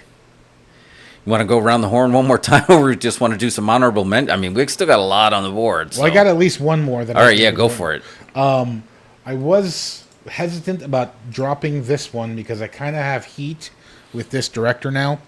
I feel like, just not a fan of his recent work. But this one, I think, highlights. It's one of the best alien invasion movies, and probably something that couldn't be made today as far as like the way it plays out. I think it's kind of a movie of its time. But Signs, right? The moment you started talking, I was like, he's going to bring up Signs. Yeah. Signs. I love Signs. I think I sent you that text the other day with the guy holding up the pictures, like, thank you for the childhood trauma. And it was just that simple little scene of the alien doing that walk by. That was a great movie, man. Yeah, and that's great directing because, like, you were watching that video for about 10 or 15 seconds longer than you need to, right? Like, they just let it linger, and then the alien kind of just walks out, Yeah. It really just had that feeling of, like, if an alien invasion went down, this is kind of like how it would be. Now, at the time, now with, like, cell phones and internet, there'd be hundreds of thousands of photos and videos of the aliens and the ships and crop circles immediately online. But this is probably the last time where it's just what TV news is telling us. That's all the info we're getting. Yeah. 3 channels. You know? Yeah, and that happened a couple of years ago, right? With that, they said there was an alien in Vegas, and they kind of surrounded it in the yard, and they were trying to film it. That's exactly that scene that I thought of. Vamonos, kids, vamonos! Man, I don't know. Mel Gibson, Joaquin Phoenix in those roles right there. It didn't get any bigger. Like I remember being so excited for this. The music, the that had its own little. X-Files things going on, but to me, yeah, when we talk about like peak M. Night Shyamalan, like I enjoy his stuff now, but man, you don't get any higher right there. That just to come out with Sixth Sense, Unbreakable, and Signs, that trilogy alone right there, to me is fantastic. And so I'm sorry, The Village is overhated in my opinion. Yeah, I know. I just didn't dislike The Village, but I feel like that's when people started thinking it was going down. And I enjoyed it. I really did. I was just like in The Lady in the Waters when I started getting a little like Lady in the Water, yeah. I get a can little understand. shaky And then on. pretty much everything since, leading us all the way to Trapped, which we will never speak about on this show. Did you see Trap? I haven't yet. haven't seen I'm it going to yet? go see it with my daughter. Okay, so I didn't see it. No, Lady in the Water. I mean, Kralax. Yeah, he thinks that's I need to rewatch that again. I think maybe it's Paul Giamatti. Like it couldn't have been. I mean, I thought it was fine. I enjoyed it. The big arm dude, I have that's not what I the big arm dude. Yeah, that was great. I haven't seen it since. Last time I saw it was in the theater when it came out. So, but I had no heat with it. I enjoyed it at the time. I think it was years later with the Signs that people, the whole because they were waiting for a twist, and there really was no twist other than the little girl saying it's contaminated, it tastes funny, and she was leaving water all over the place. And then somebody's like, why would aliens who are water's like acid come to a planet that's 70% water? And that one was like, oh man, don't ruin shit like that for me. I just didn't even think about that because I wanted Merle to swing away, man. Swing away. I definitely think, in terms of like that, those are 3 out of the bat first great movies. But like Unbreakable, I think is definitely the better film in terms of just the way he lays it all out and even the twist. But honestly, if there's one movie I have to pick of his that I'm going to rewatch more and more, it's going to be Signs. Yeah. I mean, it does a great job. I think part of the thing is that you're expecting it because you've already had 2 like severe twists, and this one doesn't really have a twist. It has a reveal, but there's not like a twist to it. There's nothing that's just hitting you over the outside of the box. It's just a lot of the puzzle pieces have now been connected, and he's done a good job of putting those breadcrumbs throughout the entire movie and showing them when they need to be shown. But this movie has 4 legit good, well done jump scares without being over the top. You get the video, you get the claw hand under the door. Yep. You get the shot of the alien in the cornfield when his flashlight comes up. Oh yeah. And then you get the nice little reveal in the TV screen of the alien inside the house. And so there's a lot of good stuff that he does in that. And I think, I would say a lot of people, if they have a problem with this, is that they're expecting a twist ending and then there's not one. And that the reveal shot, which isn't the twist of like that. I don't know, Mario. You probably know the camera, the way he did it, like the way they shot Mel Gibson's face, and it kind of almost elongated his face, like he was the alien for a second, and he was going to a different place as they were doing the reveal. To me, that sticks in my head so much as he's putting the pieces together. It feel like his head got longer. Like now he's the alien, and he's able. Again, this is another movie that deals with time dilation, right? Of his wife actually giving him the answer years before. And then he had to go into this different time zone to figure out, oh, that's what she meant. I thought she was just talking jibber jabber. Let's see. Over the River says, has anyone seen the gag someone made online where they listen to the radio and it's just fart noises? I don't know. Send me that link and we'll check it out. Kralax, They Live is still on the board. No one said They Live yet. Let's see the next. Yeah. This. What was I going to say about this movie? I had one more thing. I now that you think about it, though, years later, I think the whole water twist was like in the moment you're just like, oh yeah, the water, yeah. But as you think about it later, it's just like, why would they come to a planet that's 70% water? But I mean, sure, we probably got valuable shit here they want, right? Yeah, They, so they that's kind of fine. bring that up in the movie too. Yeah. They're after our resources. Yeah. They just don't want the one that we have the most of. Yeah, and that's fine. But I mean, is there another version of this movie where Joaquin Phoenix just beats them all to death with a bat? Every single alien, if that was the twist. Oh, that would be just Radio, it's like radio the news. You can beat them with bats. Yeah, I don't know if I would even call the twist the God is real twist kind of thing, because he was kind of like the faithless preacher that kind of lost it. I don't know if I would call that the twist. I think it almost kind of like we saw him evolve into something else, that maybe the universe is not as black and white as I originally thought. First, I thought there was all of this, and then I thought there was none of this, and then all of a sudden this whole alien incident and with his brother and his family. He's kind of found a balance. Yeah, in a way. exactly. Put him in that gray area. So I thought that really worked really well.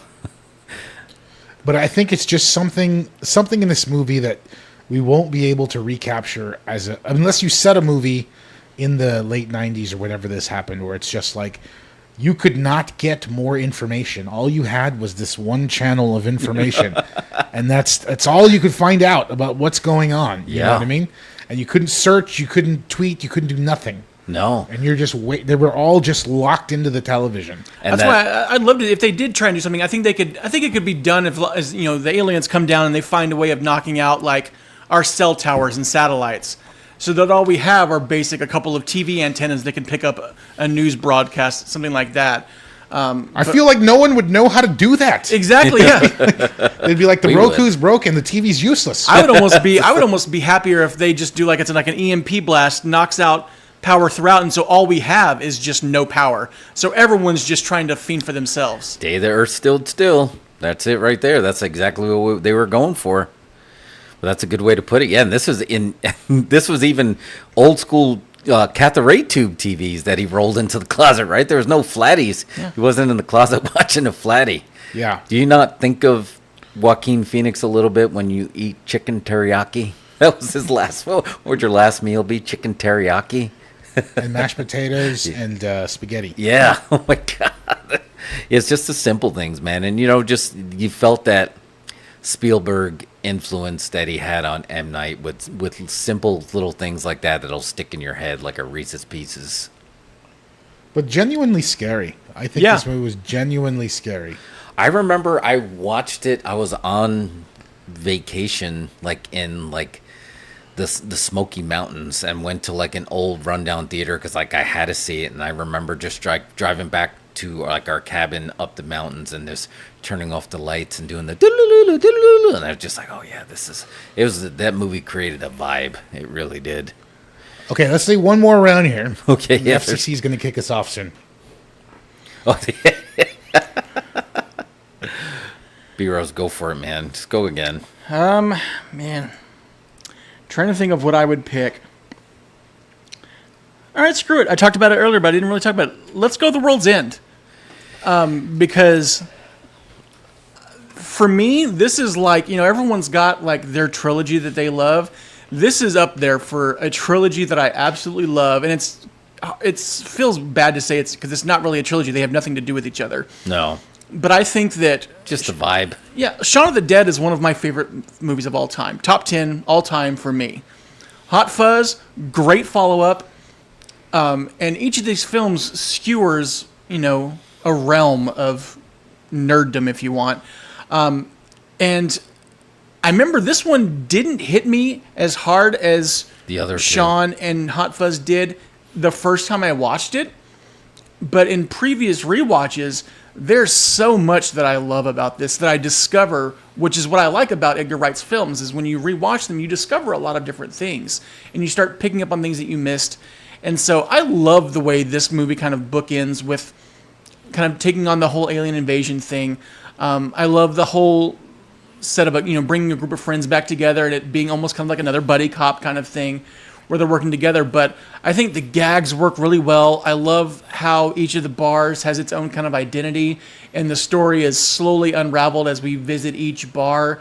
And there's a lot of nice little callbacks that he does. I just think it's a great film. I know a lot of people were unhappy with it, but I think it's because they were expecting, something like Sean and something like Hot Fuzz, and it's similar, but it's different in its own way. But I think it works as its own unique film. I would love to see it, watch it again, just because, yeah, I think you were just riding a high off those other two films just to see that.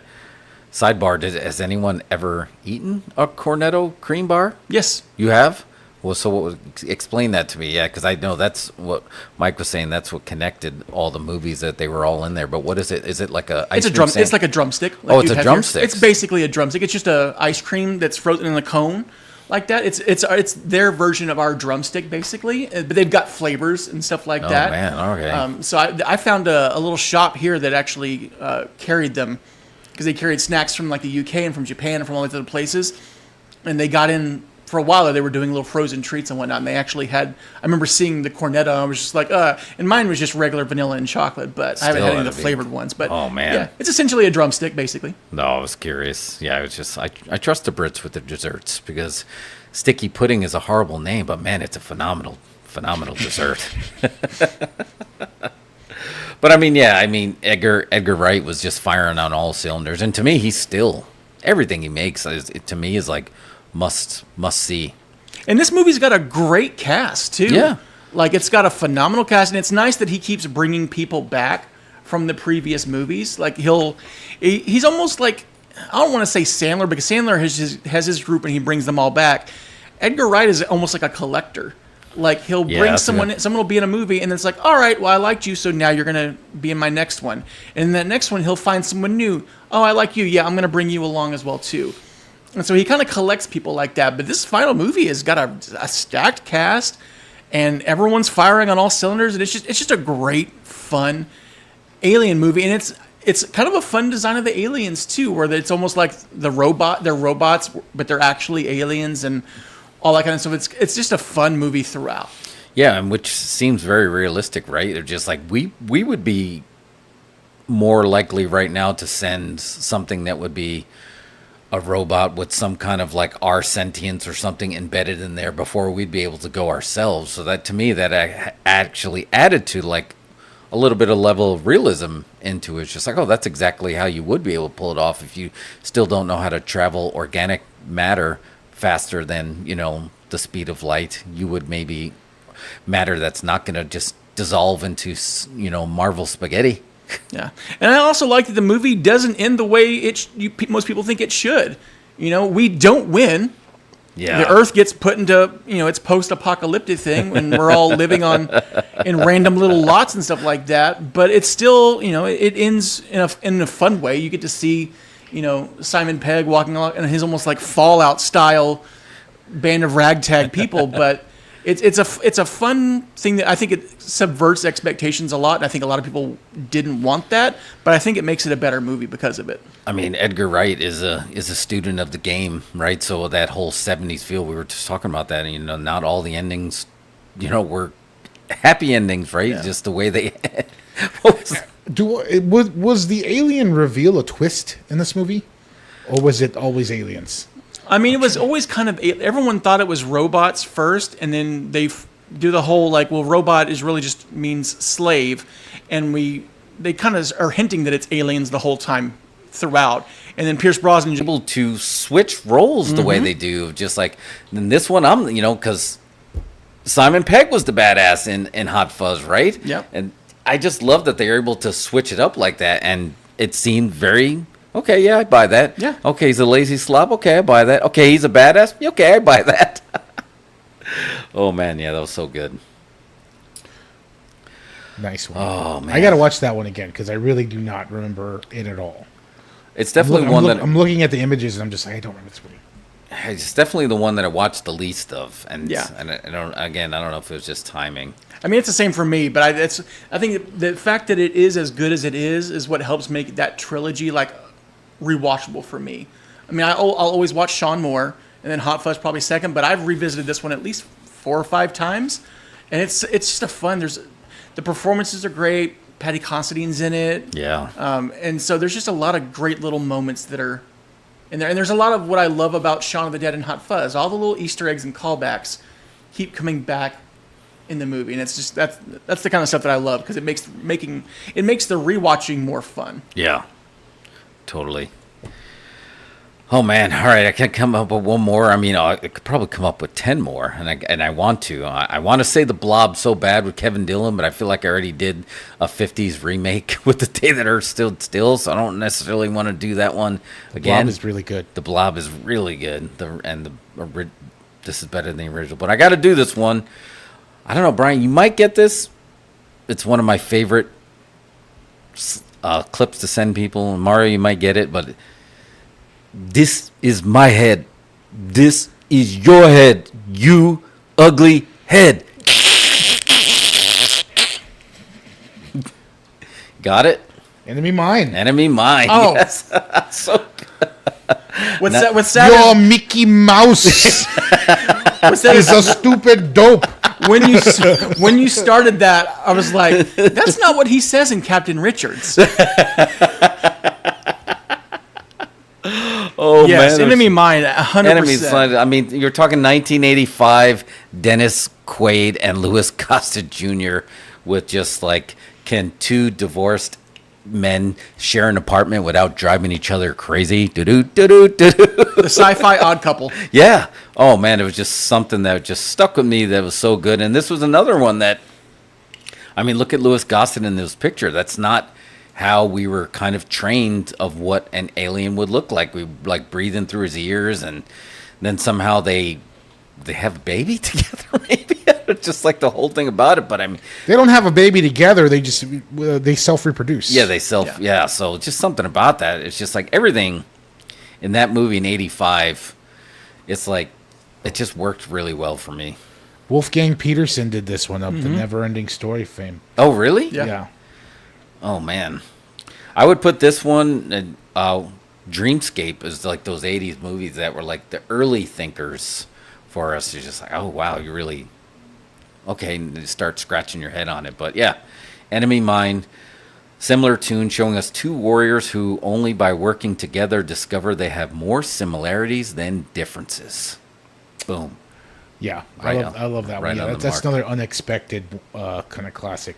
Yeah. You didn't really, you didn't know you were gonna love so much. All right, Mario, you got one? Un mas? I do, and I'm like back and forth if I want to. I know because Should I make this the last one? it's tough because I think we know that like They Live is up there for you, like as one of your Yeah, one of your GOAT movies. But It is, but I don't know. I don't really feel like that's an alien film in my head. I feel like that's like a sort of a punk rock satire. You know what I mean? Yeah. It feels like it doesn't feel like an alien invasion film. It's like the aliens are the yuppies that are the yuppie scum. Yeah, You know what I mean? I'm just going to say, if you take Muppets in Space from me, I'm going to be furious. I mean, I don't know. Is this? this is just one that is just like it's just tickling your fancy right now. Close Encounters of the Third Kind. I I feel is a classic, but you know what? I changed my mind. I don't like that one. All right, go. I just already had the image queued up, and I was just like, Mac and me? Sure. Kralax is macking me. I love that. That's the entire Macking. movie, first movie ever made by a fast food restaurant. Yeah. Okay, but like as I'm looking at this image, of Close Encounters of the Third Kind, I realize there's a movie that I like better than this, and now I have to find the image, and let's see if you can guess, Jeff, what it's going to be, just by looking at this image. Let's see. I'm kind of curious because again, there's still a lot on the board, so it could be any. Was Mac and Me the one that Paul Rudd every Yeah. time he goes on Conan O'Brien? Yeah, that's the one he plays every time. Which, not going to lie, as a child, loved that movie. Looking back now, it's one of those ones like, I liked that movie because I was a child. Okay, Close Encounters of the Third Kind is fine, and it's set, kind of like set a lot of standards as far as alien invasion movies. But this one I just enjoyed more, and I think I still like to watch it. Was sorry, Batteries Not Included. Oh, yeah. Yes. Yes, I forgot about batteries not included. That was great. where the aliens were actually tiny UFOs. Yes. That was that whole Spielbergy thing, right? Because is he a producer on it? He's got to be. This feels like a Spielberg movie. Oh, and like I man. said, the little UFOs look like they're from that movie as well. That was so fun. Yeah, and I had a little Jessica Tandy, Hugh Cronin. They had the. Weren't they both in Cocoon too? Oh yeah, Yeah. yeah. But I just love the premise that the aliens are actually just tiny UFOs. Yeah. Not like with tiny aliens driving them. It's actually just that's what they small are. UFOs. That was so good. 1987. Yeah, that movie doesn't get a lot. I'd love to rewatch that movie. I completely had forgotten all about that movie, but it was so good. Anyway, Sorry, I was trying to. Screenplay by Brad Bird. Brad Bird. Well, yeah. Brad Bird That wrote feels Batteries right. Not Included? Who was the director? Wow. Matthew Robbins? Yeah, Matthew Robbins. Oh wow. I haven't heard of him. I don't Oh, know yeah, his it was Amblin. I was like, yeah, because it Yeah. had Spielberg fingerprints all over it. And it actually did decent. I mean, it was $25 million budget and made $65 million. Female Fix-It. Oh, man, yeah, good pick. Good pick. It was, the story was originally intended to be featured in the television series Amazing Stories, but executive producer Steven Spielberg liked the idea so much that he decided to adapt it into a film. It was the feature film screenwriting debut of Brad Bird. And this is actually a movie he directed it's only 2 years after The Legend of Billie Jean. Oh, man. Where is she? Everywhere. Oh, Billie Jean was another good one. Not an alien movie, though.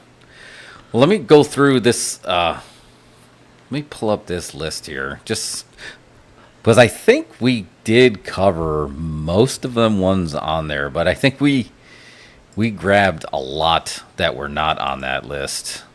So, yeah, for Entertainment Weekly, Invasion of the Body Snatchers was number 1. The OG Day the Earth Stood Still was 2. The Blob was 3. 2001, A Space Odyssey. See, when I think of that, I just think of the Space Odyssey and not really any of the aliens in Yeah. it, right? That's kind of like, what was the Spielberg-Kubrick combo movie that he finished AI? AI. Yeah. Right? Where the first part was about the AI, but then the second part is when they really got into the aliens. That's another one, man.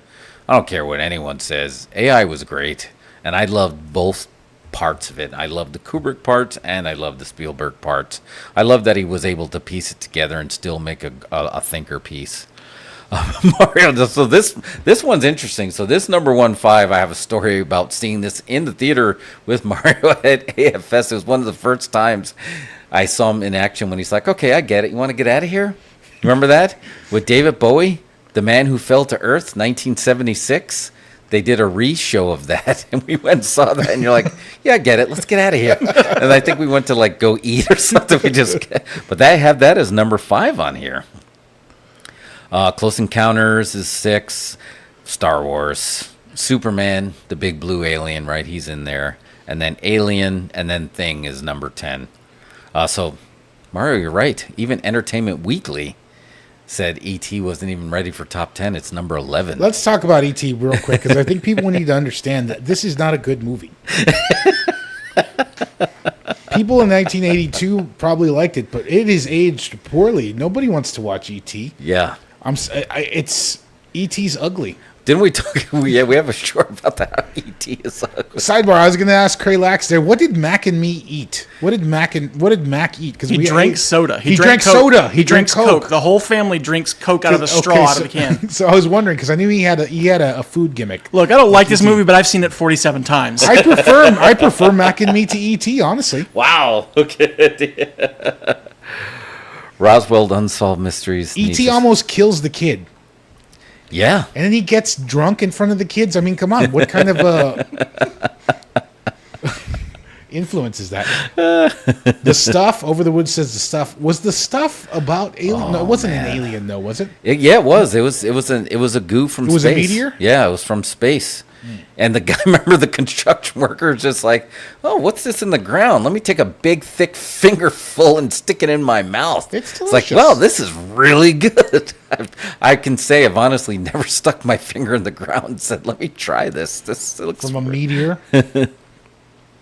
meteor shit, as Stephen King called it in Creepshow. Would you consider Spaceballs an alien movie? I mean, he's a Mog. No, I mean, not if we're not considering Star Wars. No, yeah, I would guess say, that's like that's why I felt weird about doing Galaxy Quest, but I think Galaxy Quest is far enough because Spaceballs is literally just a parody of Star Wars. true. Oh, man, he just read my mind. Killer Clowns from Outer Space. Yeah. I mean, that's when I started realizing, oh, wait, you can watch movies that never go to theaters? Because I remember seeing that on pay-per-view, like in Houston, and I was like, that never went to theaters. I don't even know what that movie is. What are our feelings on Killer Clowns from Outer Space? They have a game that they're releasing pretty soon. I mean, obviously, a fantastic title. Yeah, Fantastic creature design. I always find that kind of dull, though.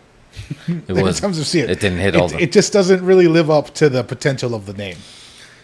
I could see that. I'm excited about the game though, and I feel like the game could. The theme song is a banger. This is the song it really is. Killer Clowns from Outer Space. That's another one too. I think you remake that one. You get Guillermo del Toro to do that. I'd be because I'm not a fan of the. Again, great title. The designs are cool, but it was just never for me. But now that I've aged more, like I'm cool with creepy stuff. But something like that in the hands of like Del Toro or someone like that, I'd be kind of cool with that kind of. I would love The to see creepiness of Guillermo that. del Toro make Killer Clowns from I Outer think Space. any well, I mean, that was a pretty low budget movie, which I think limited the amount of action, right, and Yeah. gore they could do. I think anybody would do an awesome job with that if they had it, if they were to take that on. 100%. I'm going to give you guys a hot take. Since nobody talked about Men in Black, I'm going to say another controversial pitch here to you. Men in Black 3 is the best Men in Black. Change my mind. I agree, honestly. Yeah. I love 3. I can give or take 2, That's the whatever. one with Josh Brolin. Yeah, Yeah. Yeah. I I like think- 3. I'll even give you more of a hot take here. I dig 1. 2 is just a little too campy and silly. Yeah. 3 is great. I don't hate Men in Black International. I really don't hate it. That's I the hate Chris it. Helmsworth Yeah, one? I didn't mind it. I liked the fact that they tried to do something different with it. I remember fucking everybody hating that movie, but I was just like, I'm okay with it. Yeah. Yeah, I thought it was terrible. I don't remember. I don't remember much about it. But all I know is just like I remember being moved by 3. And again, maybe we're talking about 3 hits hard. the time dilation of the way they play with time there, and I just love when it really makes you think. I think that's the best one. Dude, Kralax just booked it right here. Give Killer Clowns to Damien Leone. Oh wow! Yeah, That would be phenomenal, tag Hollywood in that comment. That's a good one. man. If you just all you kind of like you have at the end of when Freddy Krueger's hand came out in the Jason movie, you get a killer clown come in there and forget it. The Explorers Over the River says the Explorers. That was a good one too. Oh yeah, that was in 1985. Yeah. Oh yeah, that was a good one. Explorers is good. I'll still take Flight of the Navigator over That it, was though. Joe Dante. Right? Somebody explain the technology in Explorers to me. Anybody? I don't remember. That was my beef with that movie. It's just like he types on a keyboard and creates a sphere that flies them to space. Oh man, I don't understand the science there. Over Ethan- the Woods, can you explain that science? That's my only heat with that movie. Ethan Hawke, River Phoenix. Yeah, you saw Explorers, didn't you? I did, but it's been a while. It's definitely one that I haven't rewatched. I haven't rewatched in a minute. Yeah, if we're talking kid alien movie, I'm taking Flight of the Navigator over all of it. Oh, Flight of the Navigator, Even over Mac yeah. and Me. Yeah, Flight of the Navigator is great. Flight of the Navigator is amazing, and as someone who is not, I'm not even going to sugarcoat it. I don't really like Sarah Jessica Parker at all, Oh man! but I love her in that movie. I love her in that movie, but that movie is so great. You get Paul Rubens as the voice of the ship, and it's just the design of that ship was so cool. I remember watching that movie.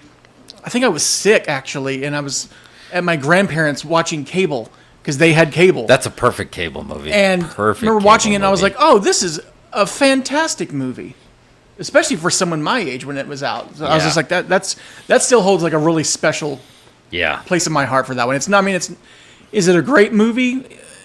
Like film wise, maybe not. But just, as a kid, it's almost like Never Ending Story for me. It's just one of those movies that I have the nostalgia for as a kid, and it's just never gone away. No, I can totally see that. I love it. I think it was a great title too. I think everything about it hit. What are your guys' feelings on Event Horizon? I feel like it should have been more, and I don't remember even going back to watch it. I think I watched it once, and that was it. It's pretty good. It's all right. It feels like a movie that was highly truncated, though. Okay, maybe If you that's go what back did and it. watch it, but it's not bad. I want to get Mario's take on this, and it's technically an Alien movie. I feel like it falls right in your wheelhouse. You can get it. Let's see if you can get it by the pitch. This movie is Dawson's Creek meets Invasion of the Body Snatchers. The Faculty? Yeah, Faculty, the yes. Faculty. Yeah. What do you guys think? I mean, you, I you got the guy from Trap in it. I support it. It was an Austin movie. They shot it down the Yeah. street here at the deaf school. So I'm good for that. It was fun. It was of its time. Very much a CW flavor to it, you know? Yeah, totally. Lots of cameos. You had Jon Stewart in there. Robert Patrick. BB Newworth. It was good. It was fun. I haven't watched it in a while.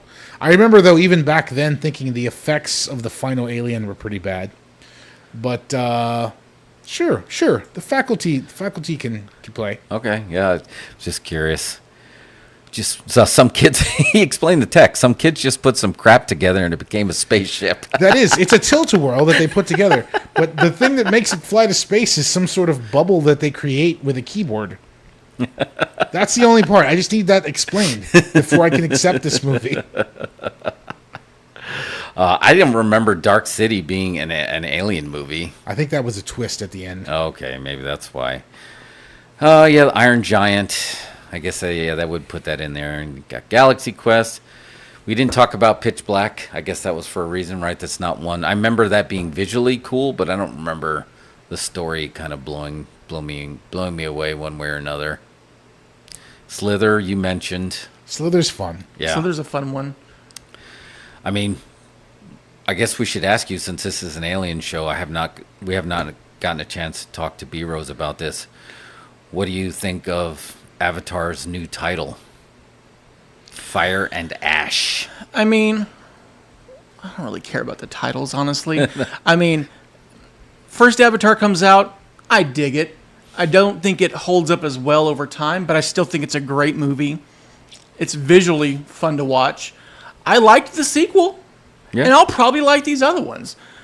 At this point, though, I'm going to see them because they're there.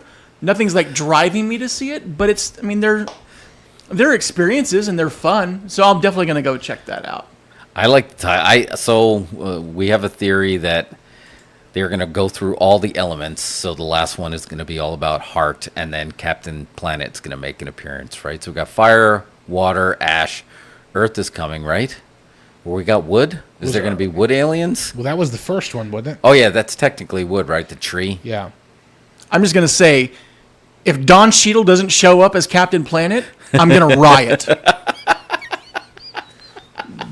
That's the only casting that's okay. Yeah, that was great cast. Recast. That's the Don Cheadle's actually first best recasting, right behind Rhodey. I'll say this though, we've talked about movies, but I'll bring up a show because this is one that I've recently discovered. Haven't even finished it yet, but it's quickly becoming a favorite of mine. Have y'all watched or started watching Resident Alien yet? No, Alan no, Tudyk's I've heard, show. I have seen. I've seen trailers and stuff. I've started it. It's so far it's great. I'm hoping that it holds up. I've heard that it does hold up pretty well, and they just started a new season. But if you haven't watched it yet, give it a chance. So far, I'm loving it. But I love Alan Tudyk in just about anything. But he's great in this. I had just finished binging. I think People of Earth before that, and I don't. It's like it wasn't bad, and also just didn't blow me away. So I don't know if I put that in the same bucket. Mario's actually has the scariest alien show of all time, right? We talked about this earlier. Which one's that? This is the Unsolved Mysteries. Oh yeah, Unsolved Mysteries. Unsolved Mysteries is a terrifying show. I don't like is I know they're redoing it on Netflix. It doesn't have Robert Stack. Is it Robert Stack AI? Is he in it, or are they just? I have not seen the Netflix reboot, honestly. No. Yeah, the old ones, the originals, the alien abduction episodes were always terrifying. That's what got me with in Fire in the Sky, man. It was just like so scary. But Unsolved Mysteries, low key, a lot of people have nightmares because of that show and that music. And if you have any information, I don't they're think so honestly, desperate. Right before we started, I told you there was one that popped up in my mind that I remembered, and I didn't even have it on my list, but it was Fire in the Sky, because I remember as a kid watching that, because the movie's just kind of plain and simple. There's nothing crazy about it until it gets to that moment. And I remember that movie terrifying the crap out of me. Yeah. That whole scene where he's abducted and all of that, I remember, I don't even think I finished the movie as a kid. I Yeah. didn't watch it again until I was my teenager, maybe early adult. But I remember that movie terrified me so much that I never even rewatched it until later on. I'm not surprised. I mean, I put, when the aliens drag him, exactly. But even just the box art, I put this box art with scanners of just like how he was looking up there, but he was getting like levitated and he was in there. And it was just like, it was the first time we saw what you would consider like a regular guy, like not trying to get attention. And there's no way that this guy's attention seeking, right? He's just like he's like a roughneck, a logger working on there. There's no way he would try to do this. And I think that's what gave it this level of like, oh my God, this is really terrifying, man. Yeah. Great, man. Mike was saying I went to Roswell Alien Fest and saw the real Fire in the Sky guy tell his story. It's really cool. And it's funny, I went through Roswell to visit that alien museum because of Mike, and I had completely forgot you had actually gone and seen him talk. But man, yeah, that to me carries more weight of like, okay, this is like serious than like Fox's Alien Autopsy, even though it sticks in your head. But that's when basically Fox is like, we can bullshit, right? Like we can lie if we come up with something. Oh yeah, sure. If we can sell commercials, cool. Because we found this film, Alien Autopsy, and people were just like really stuck with it. And that was right around the time when magicians were blowing kayfabe from other magicians, and wrestlers were blowing kayfabe, and then the alien abductors blew kayfabe for that. Oh man, we went through a lot. You guys want to call it? Want to tap? We're at like 2.5 hours. You got Michael Jackson with ET over there. Why is that? You wanted to end it on a scary image? Because I think that is. Oh, you just blew my gag. Thank you. Oh, sorry. I didn't say. I just saw it and I was like, wait. You have your own monitor over there. Looking at my monitor. Pretend I didn't say anything. What's the? No, you wrap it up now. You end the show. No, I however you can't. want. I can't wrap it up. I was just sitting there talking about scary alien images, and I just looked to my right, and I saw that, and I'm like, now that's terrifying. So I would say, just for as a closer, don't watch ET. I don't recommend it. And that's it. That's why. Oh man, you should have gave me the Iggy. You should have gave me the Office.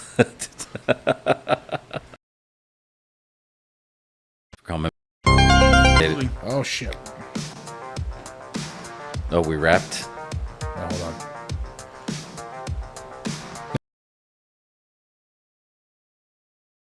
on. What are your feelings on Martian Manhunter? I mean, Would you want to see a Martian Manhunter movie? I don't think it's necessary. I don't think he's an interesting enough. I mean, that sounds awful. I don't think he's as impactful enough of a character to need his own thing. But I also said the same thing about Kraven the Hunter, and we're getting a movie about him. So, Which is rated R. And actually, I meant Elon Musk. Sorry, did I say Martian Manhunter? But I think what you said is pretty much right. What are the odds that Elon Musk and Zuckerberg are an alien? And if they are both aliens, which the answer is yes, are they different race of aliens, right? One blinks vertically, one blinks horizontally, but doesn't use his eye, but uses his eyes to smell. It could be a whole alien, the Skrulls versus the Kree kind of thing. That's what it warring feels like, factions. right? That's what it feels like. Each have put forth their avatar to see who can control most of the resources of this planet. That tracks. All right, now we can wrap it up. Now we can wrap. Well, appreciate you coming back out, Geek Commander. We'll have you soon. We're, like I said, we're theming, and I think we can give the spoilers here, right? We're going to be fantasy football draft week is going to be a big one for us because, like Mike says, we're going to be drafting our favorite football movies, and then we will present and we will have a vote to see who has the strongest team of football movies. I'm ready for it. Not going to lie, I think I've got y'all both in the bag. So All right. And just before we jump off the topic, too, you're not going to see Romulus this weekend? Aliens Romulus? I have been demanded by my daughter as a back-to-school present to take her to see Deadpool and Wolverine again. Ooh. So that's probably going to take the place of Alien Romulus for me. How many times have you seen it? Is this going to be third? See, I've seen it 3 so far. This will be 4. Oh, wow. I enjoyed the second one a lot. I didn't get a third one in the bag yet. It's been fun. I'm seeing new stuff every time, so that's why I like to. Well, see. I hope it changed the way that everybody thinks about marketing and then realizes that you don't have to show any of the movie and still market the movie.